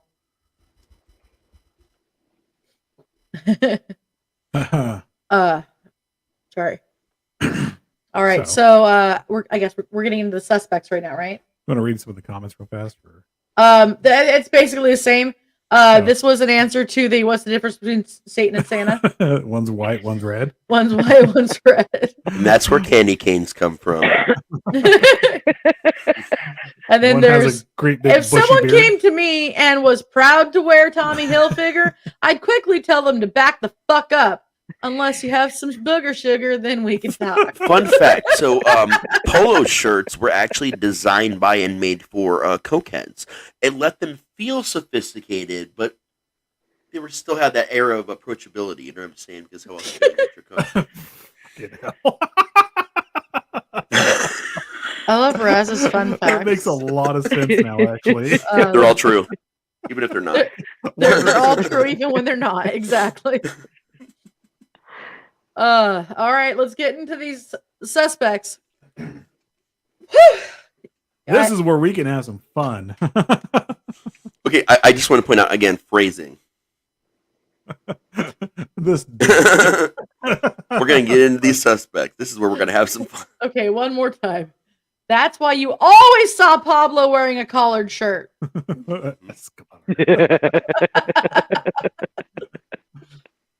Where's Eduardo Sanchez? I don't think he did cocaine, though. I think he was just in the business of selling it, wasn't it? Oh, he didn't do it. He just sold it. Yeah, says every drug dealer ever.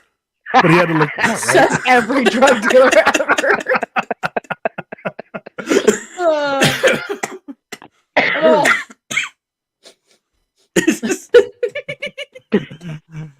Watch, we're not going to get kicked off Clapper at all. We're talking about... We're going to get kicked off Facebook. Why? Because Zuck doesn't want to admit that that's what he does. Can you help us rebuild our pages when we're done here? I'm kidding. Fun fact, he actually named it Facebook after doing a line of cocaine off of a book. He smacked his face against it in the process, and he was like, face, book. Call it I just write about haunts. I don't visit them. Exactly. Hashtag book scurvy. I'm sorry. I'm sorry. I still need to get that shirt. That's not riding the coattails, is what you're trying to say. No, I was kidding. God, my nose is all stuffy. Yeah, it's stuffy. Sorry. That's what all this white is, guys. That For the nasal audio drip. side of things. What's going on with that nasal drip? Let's just demonetize on Spreaker. Woo! All right, so let's talk about. There's a reason I post all my comments on YouTube these days. Better hurry, taking it off. Oh, damn it! Damn it! I need it. All right. Okay, so suspects: Baldwin, Eccles, and Miss Kelly. At the time of their arrest, Jesse Miss Kelly was 17, Jason Baldwin was 16, and Damian Eccles was 18. Baldwin and Eccles had been previously arrested for vandalism and shoplifting, respectively. And Miss Kelly had a reputation for his temper and for engaging in fistfights with other teenagers at school. Miss Kelly and Eccles had dropped out of high school. However, Baldwin earned high grades and demonstrated a talent for drawing and sketching, and was encouraged by one of his teachers to study graphic design in college. Eccles and Baldwin were close friends and bonded over their similar tastes in music and fiction, and over their shared distaste for the prevailing cultural climate of West Memphis, situated in the Bible Belt. Baldwin and Eccles were acquainted with Miss Kelly from school, but they were not close friends with him. Eccles' family was poor, received frequent visits from social workers, and he rarely attended schools. He and his girlfriend had run off and later broken into a trailer during a rainstorm. They were arrested, though only Eccles was charged with burglary. Eccles spent several months in a mental institution in Arkansas and afterwards received full disability status from the Social Security Administration. During Eccles' trial, Dr. George W. Woods testified for the defense that Eccles suffered from serious mental illness characterized by grandiose and persecutory delusions, auditory and visual hallucinations, disordered thought processes, substantial lack of insight, and chronic incapacitating mood swings. Now, here's the thing. The reason why he was having so many issues here was Jerry fucking Driver. Mhm. That guy did not leave him alone and drove them, him and his mom, and to head to Oregon for a while. And then he even went as far to start calling the local police departments there and whatever psych ward, everything he could. He would call them and let them know about Damien Eccles. And then he started getting harassed there. And then he had a breakdown there, had to come back to I was going to Arkansas. say, didn't he have almost a nervous breakdown because of all the harassment? It just didn't like stop. Driver had the police question him for the murder of a girl that happened over 100 miles away. Yes. That had no tie to anything. The minute Eccles got back to West Memphis, Jerry Driver was waiting for him at the bus stop and immediately had the cops get him because I think I forgot what it was. It was something that he couldn't have contact with his girlfriend. And he found out that he had contact with his girlfriend, and he immediately got him put in juvie for 2 or 3 weeks. Well, Immediately. So also at his death penalty sentencing, at the hearing, Eccles' psychologist reported that months before the murders, Eccles had claimed that he obtained superpowers by drinking human blood. At the time of his arrest, Eccles was working part-time with a roofing company and expecting a child with his girlfriend.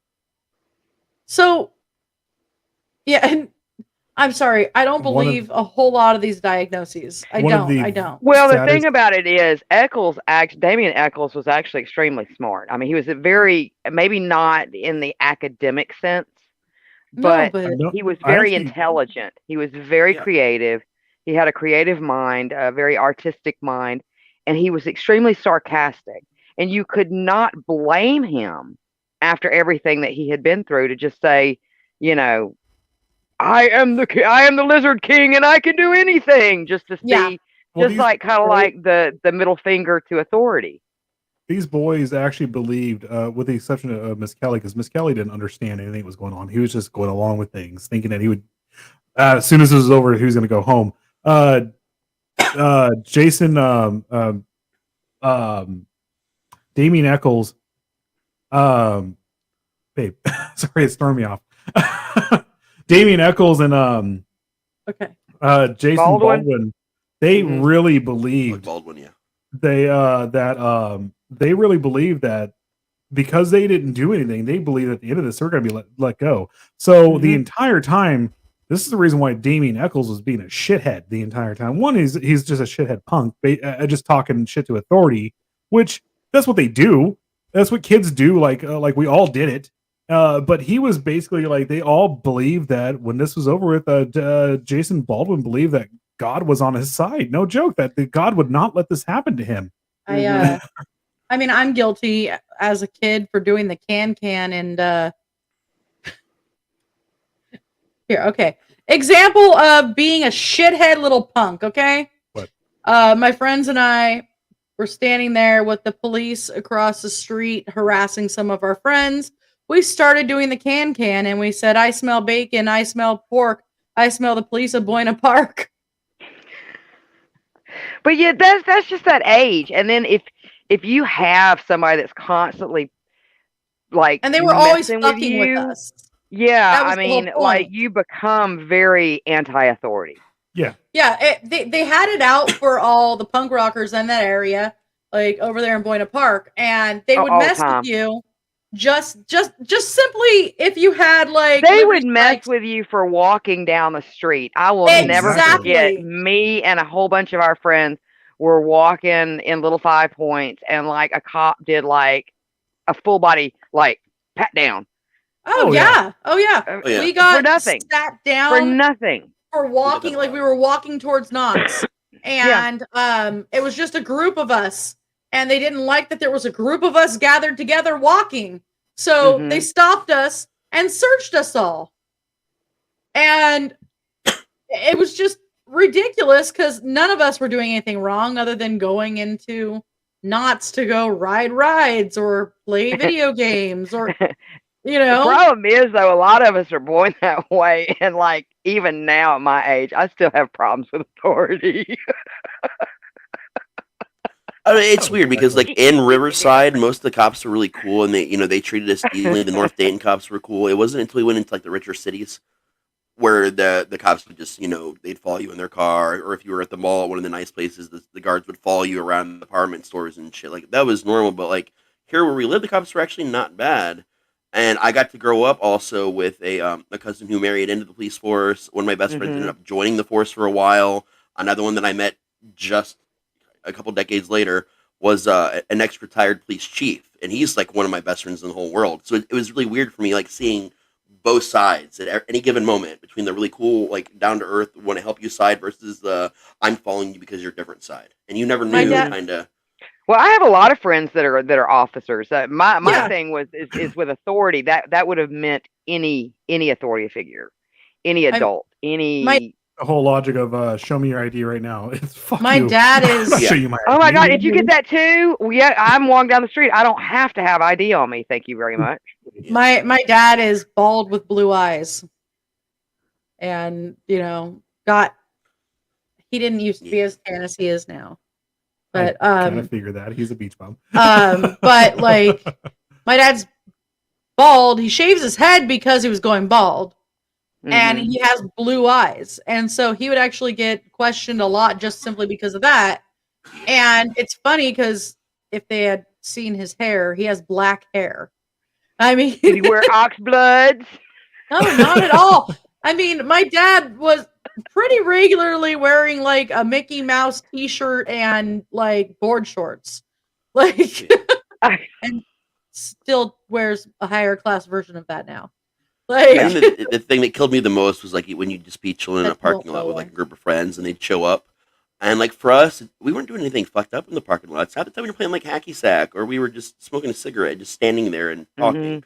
But if you stand in a circle, it really makes people uncomfortable no matter what you're doing, I learned as a child.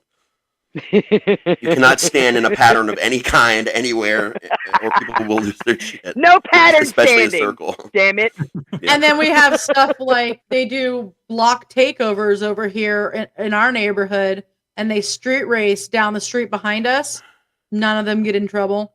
Yep. No. Oh, yeah. Like, that happens but here they're too, so busy trying to get those punks. One of the best times I ever got pulled over.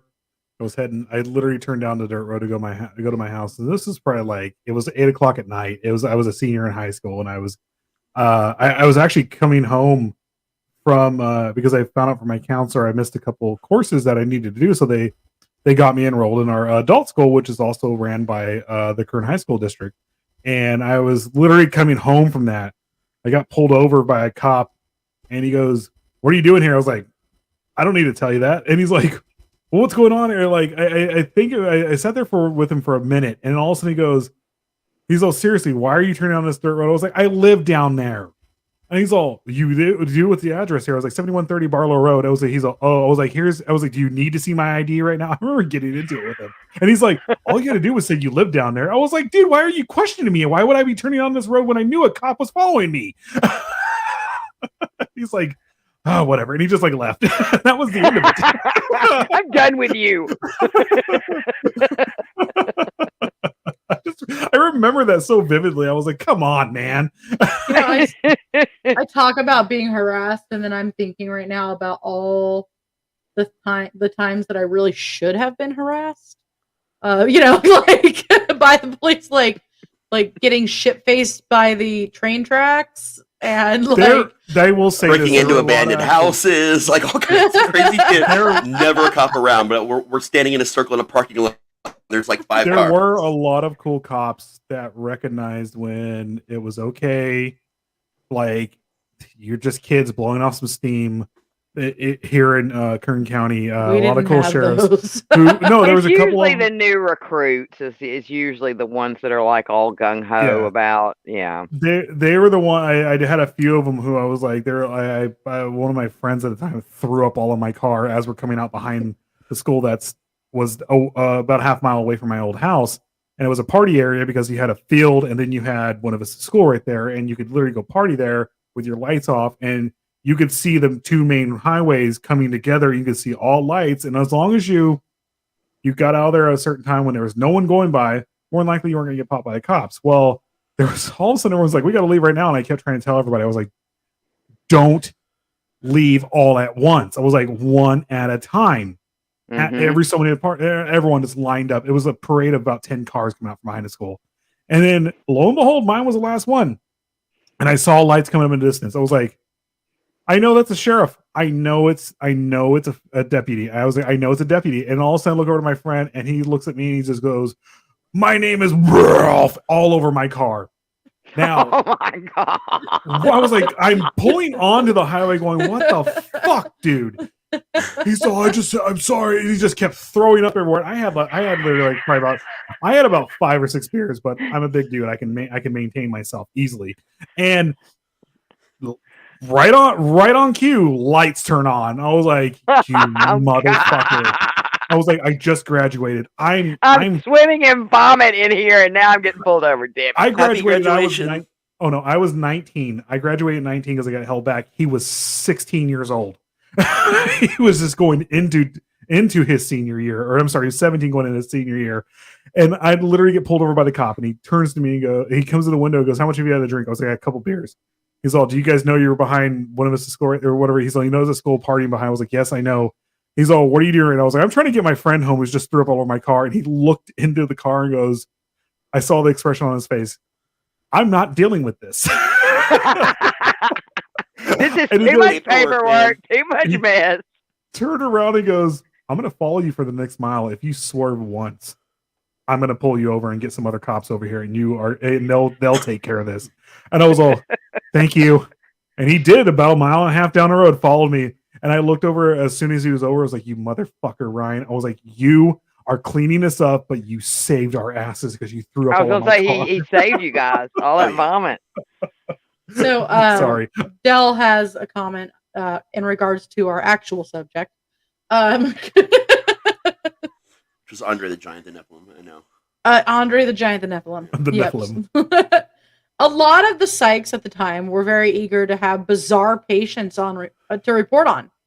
Mm-hmm. If they could get a psychotic patient, it was worth a new publication, and it was gold for them. Well, it hasn't really changed much, sadly. It's slightly better than a couple of decades earlier, but there was a lot of grooming people into the problems that they wanted them to have. Mm-hmm. And actually, we have, and I say we as in Natalie and us, and I only mention this because Raz and Dell weren't around for this. We have actually dealt with one of these kinds of cases personified. Mm-hmm.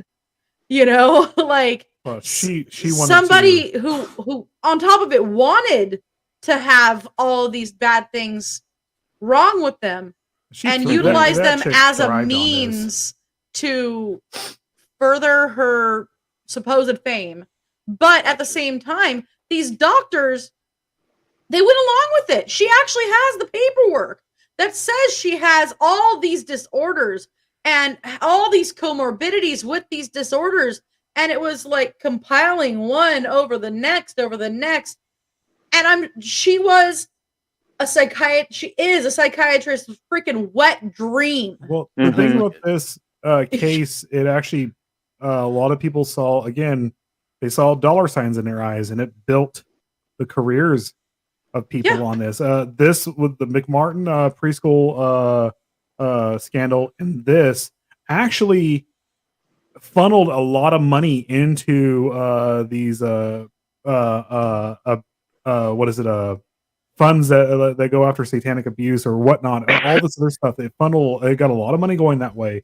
You had the judge in this who moved on to become a senator later on, which is the reason why Damian Eccles and them were actually able to get out, because that Judge Barnett was gone, and he Well, stopped. imagine tides went way up at church too. Oh yeah, everything. Uh-oh. It's okay. Raz will be right back. Yeah. But Okay. you had a lot of people who made their careers on, especially specifically this case.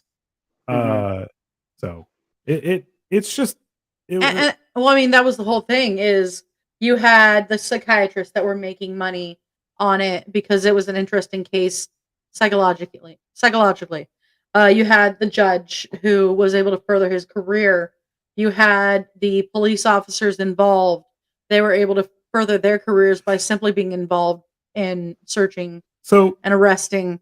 And Judge Barnett, real fast, I want to actually bring him up. So he went through this trial, and he would not allow any psychiatrist evidence or anything like that to come into the trial because he believed it had no place in the court. Now, he went through all this, and then he sentenced Damian Eccles to death. Okay.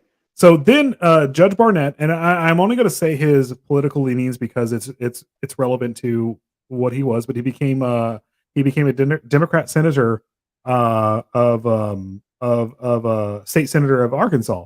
Now, when he was a state senator, mind you, he did not support the death penalty, and that's the reason why when he was a senator, after all this was done, that he was actually voted out of office because Arkansas is a very pro-death penalty state.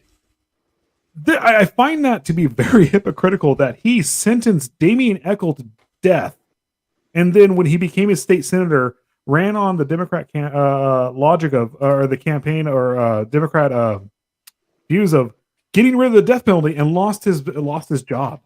I thought it was crazy.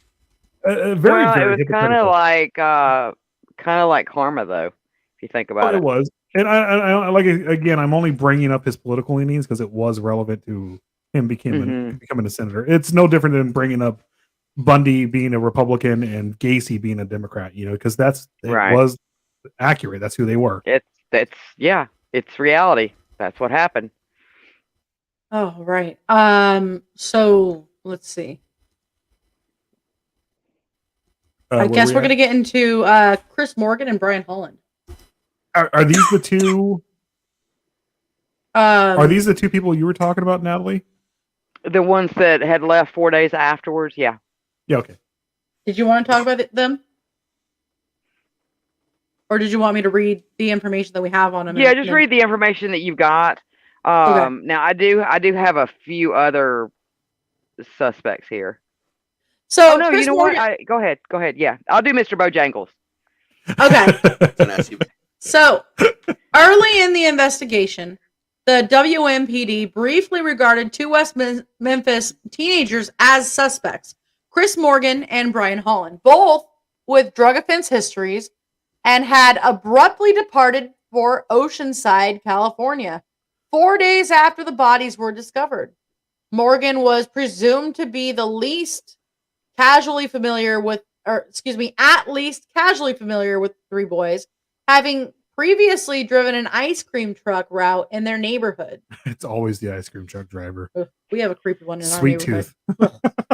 Hey, I have a sweet tooth past. Or maybe Slippy. Oh. He's an ice cream truck guy, though. But I like Slippy.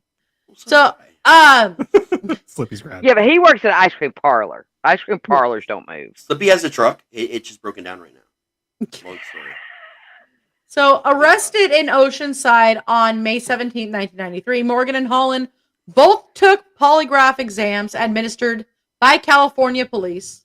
Examiners reported that both men's charts indicated deception when they denied involvement in the murders. During subsequent questioning, Morgan claimed a long history of drug and alcohol use, along with blackouts and memory lapses. He claimed that he might have killed the victims, but quickly recanted this part of the statement. California police sent blood and urine samples from Morgan and Holland to the WMPD. But there is no indication WMPD investigated Morgan or Holland as suspects following their arrest in California. The relevance of Morgan's recanted statement would later be debated in trial, but it was eventually barred from being admitted as evidence. That's another thing Judge Barnett kept doing. Everything that could have saved these kids, Eccles and Miss Kelly and Baldwin, every little bit of evidence, he would just be like, "No, not our problem. This isn't part of the trial." I was like, "It's very much should be part of this trial." It proved there, and I don't think this was ever really investigated, was it? Nope. Not any further than, hey, we gave them a polygraph test. Hey, they failed the polygraph test, and hey, the guy said I regularly black out and might have done it. West Memphis, the police. I'm again, half my family's from Arkansas, and there is a stubbornness about Arkansas when it comes to this stuff, when it comes to anything. And half the time it's a good stubbornness. It's people doing the right thing. But when they're wrong, when they are absolutely wrong, they won't admit they're right. They will not. But I've heard that before especially about the legal system there. Yeah, even if they will not budge. Dear God, I mean, look at, I hate to say this, but look at Bill Clinton, man. What is the definition of is? That guy, what is? He was, I mean, my grandmother was a proud Clinton. Well, that's an awfully slippery slope. I'm sorry, not to bring him up, but I mean, look, he's from Arkansas, and we're all, my grandmother and him, they all have the same mentality that it was. I didn't do it, and I'm going to argue to death. It wasn't me. It wasn't me. Shaggy defense, and the Shaggy defense did not work for Daryl Brooks. But what I'm trying to say, he sure tried that too. People from Arkansas, man, when they tell you no, it is no. Yeah, and it does not stop. Unless they change their mind to yes, then it doesn't happen. Wait, no. If they change their mind to yes, they had never said no in the first place, even when they said no. Very proud people. Very, very industrious, very good people, but man, they are stubborn as the day is long. Yep. Arkansas, where no means fuck off. I'm not kidding you. Yep, basically. All right, so there was another possible suspect, and it was the infamous Mr. Bojangles. Bojangles. Mr. Bojangles. So the citing of a black male as a possible alternate suspect was implied during the beginning of the Miss Kelly trial. Now, according to a local West Memphis police officer, on the evening of May 5th of 1993, at 8:42 p.m., workers in the Bojangles restaurant located about a mile from the crime scene in Robin Hood Hills reported seeing a black male who seemed mentally disoriented. And I will say, if you look at a map of the Robin Hood Hills wooded area, right? Yeah, it's like neighborhood on like one side, like the bottom and one of the corners of like a triangle. Like, think about a triangle. And it also butted up to a very what was becoming an industrial area with truck stops and different things like that. That area too, wasn't it like it butted up to against a separate city or town or something like that? It wasn't that? No, it was a highway. Okay, there you go. It was a highway. It was a highway. So technically, and that's one of the things I think they said in west of Memphis, is that it would be really easy to get on that road and be gone and out of the state before the police even realized what happened. Oh yeah. But so anyway, the guy seemed mentally disoriented, and he was inside the restaurant's ladies' room. The man was bleeding and had brushed against the restroom walls. Officer Regina Meeks responded to the call, taking the restaurant manager's report through the eatery drive-through window. By then, the man had left, and the police did not enter the restroom on that date. The day after the victims' bodies were found, Bojangles manager Marty King, thinking there was a possibility or a possible connection to the bleeding man found in the restroom, reported the incident to police officers again, who then inspected the ladies' room. The man reportedly wore a blue cast-type brace on his arm that had white Velcro on it, which would make me think of like the ones that you kind of wear, like if you've got carpal tunnel syndrome, maybe. Mhm. Yeah. Which would have made it difficult to tie up and murder 3 young boys. That's assuming. I mean, those things come off. That's They assuming come on. Yeah, exactly. that Well, a he lot of the actually older ones had the actual piece of metal inside it Mhm. Yeah, Yeah. but you can still too. take Like, them it off. was, oh yeah, I'm saying, but they were like even more restricted back then. Mhm. It was. I remember my grandmother had one, and it was like it would literally hold her hand like like this. properly in place, and it was stiff. Yeah. It was. Yeah. Yeah, I remember seeing those. It was brutal. My best friend wears one at work because, well, she has carpal tunnel. But Mhm. again, they come off. It's not like she wears it all the time Right. wherever she's going. Well, and you've got to think about Bundy too. I mean, like I know this is kind of a stretch, but it Yeah, can come off. I mean, Bundy pretended like he had on a cast. yeah. You see it all the time with neck So- braces in like court and stuff over like car accidents, and they walk out of the courtroom Like, and just take them yeah. off. And, If the glove don't fit, you must acquit. Now, King also gave the officers a pair of sunglasses he thought the man had left behind. And the detectives took some blood samples from the walls and tiles of the restroom. But now I will say that restroom had already been cleaned. It had been cleaned since the night, like the night that the restaurant had made the first initial call, and then the time that the police finally did respond to actually come inside. That bathroom had already been cleaned. I think the police lady who responded, Meek. she went in there and looked. She went in there, peeked and looked, and then she got another call immediately that was like, something. This was basically to her. It was okay. Blood is here. We don't know exactly what's going on. And then she got a call immediately to like a disturbance that she had to get to. So it wasn't like she was like, "Oh, this ain't my problem." It was that she had to get going. And then immediately after that, like any other restaurants going to, because people are going to come in, and they didn't shut the restaurant down. They had to get it cleaned up. Yeah. You know. Well, and ironically, police detective Brian Ridge testified that he later wound up losing the blood scrapings. Now, there was a hair identified as belonging to a black male that was, however, later recovered from a sheet wrapped around one of the victims. I wonder that if because the other main victim is Terry Hobbs. You mean suspect? Suspect. I'm sorry, not victim. Sorry. Yeah, suspect is Terry Hobbs. So Terry Hobbs had a history of abuse, domestic abuse. Now, when he got with Christopher Branch's mother, Pamela Branch, Christopher Branch, it was almost, they said it was almost like he was jealous of the attention that Christopher Branch would get from his mother. Christopher Branch was very much afraid of Terry Hobbs, and knew that Terry Hobbs did not like him. There was several Terry times, was very hard on him too, wasn't he? Like very like hard. if it was a punishment, it was like an over exaggerated punishment. If he accidentally peed his pants, it was a brutal beating.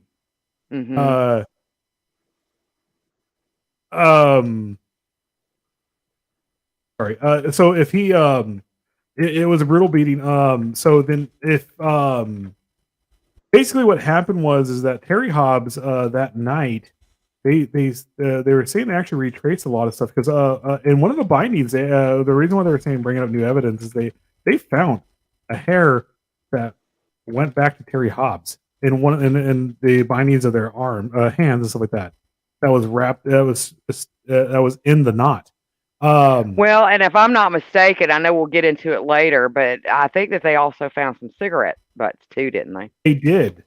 Now that night too, Pamela Branch actually noticed that when Terry Hobbs dropped her off at, I think he dropped her off at work. he was wearing a certain. He was wearing like jean jacket, jean pants, and like a jean whatever. And when he came back, people actually did notice that he was he had to wash his clothes from mud and stuff that he got on him. Mm-hmm. When he came and back, there was a lot of time that he could not he couldn't miss Couldn't his account time. for it. exactly. Yeah. So then when he went to pick her up, he was wearing like a tank top and shorts. He immediately walked past her at her job, didn't say anything about her. She was like, "Okay, I'm gonna go out." And he went to the payphone. I'm gonna go, and she's like, "I'm gonna go out and say hi to the kids." She goes, "Hey, where's Christopher?" Or Steve? I'm sorry, Stevey Branch. He goes, "Hey, where's he at?" That's when she found out from her daughter that they were out looking for him. They couldn't find him. Then all of a sudden he comes back. She goes back to her. He's all, had to call the cops. We can't find your son.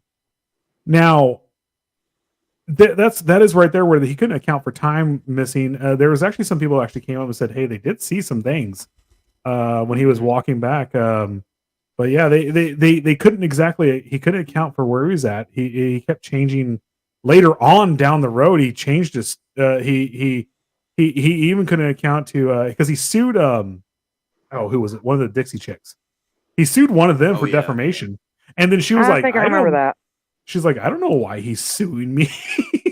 And then all of a sudden, because of that, they were able to question him about his whereabouts on record, and it got really in depth and like to the point to where they were possible sexual molestation coming out by him and everything. It very much points to him. Oh yeah, that there is a good chance that it was him who killed him. That he got one of his friends involved to help hide the bodies, but because the Alford plead, however you pronounce it, did I pronounce it right again? Alford. The Alford plead. The Alford. Yeah. They'll never ever investigate the state cover your ass clause. Yep. This guy will never be investigated for this crime, and even if they come forward with it, even people come forward and say, "Yeah, I know it's him," never ever will ever investigate him in any way, shape, or form, or anybody else. So yeah, it's done. They're done with it as far as they're concerned. It's off the books. So do you guys want to get into the investigation part on the second episode? Because we are 2 hours in. At the beginning of the next, we're going to start the investigation next episode because there's a lot. Such a long case. I mean, it's 18 years worth. So long. Can we? I know we said we're taking our break December 20th. We're probably not going to take a break from the podcast. Though. Well, no, we might have to do 2 episodes in 1 week to get that done. Oh well, we'll figure it out. Leave them on a cliffhanger, man. I'm not taking breaks, so I don't know. I don't know what these breaks are that you speak of. I'm trying not to at all myself. We'll take a break from Owl Light for Dell, but sleep. Whatever you want to do, just tell me. I want to not take breaks. I have to do things. Yeah, man. So we'll be back in a week or two to finish this one up. Do you want to do it in a week, or do you want to do it in a week or so? We'll figure it out. We'll figure it out. But guys, happy Thanksgiving in a couple days. Yeah. Gobble gobble, motherfucker. Happy Turkey Day. The reason why we're doing this on a Tuesday night is because Thanksgiving's we on a Thursday you guys didn't want to watch us while you were dying from eating too much food. Yeah. Actually, funny story. I always watch the Hunger Games movies. All the tryptophan. Yep. I watch Thanksgiving and all the Hunger Game movies during Thanksgiving because there's nothing like stuffing yourself while you watch people starve. I've been doing this for years. It's my tradition. Thanksgiving and Hunger Games. All right. Well, thank you guys for joining us tonight. All right. Have a wonderful night. Suck it. Bye, guys. Bye. Suck it. Suck it.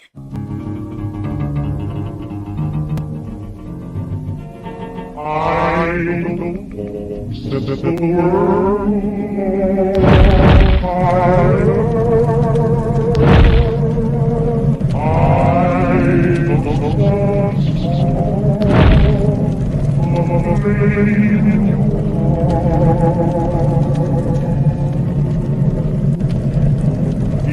Imam.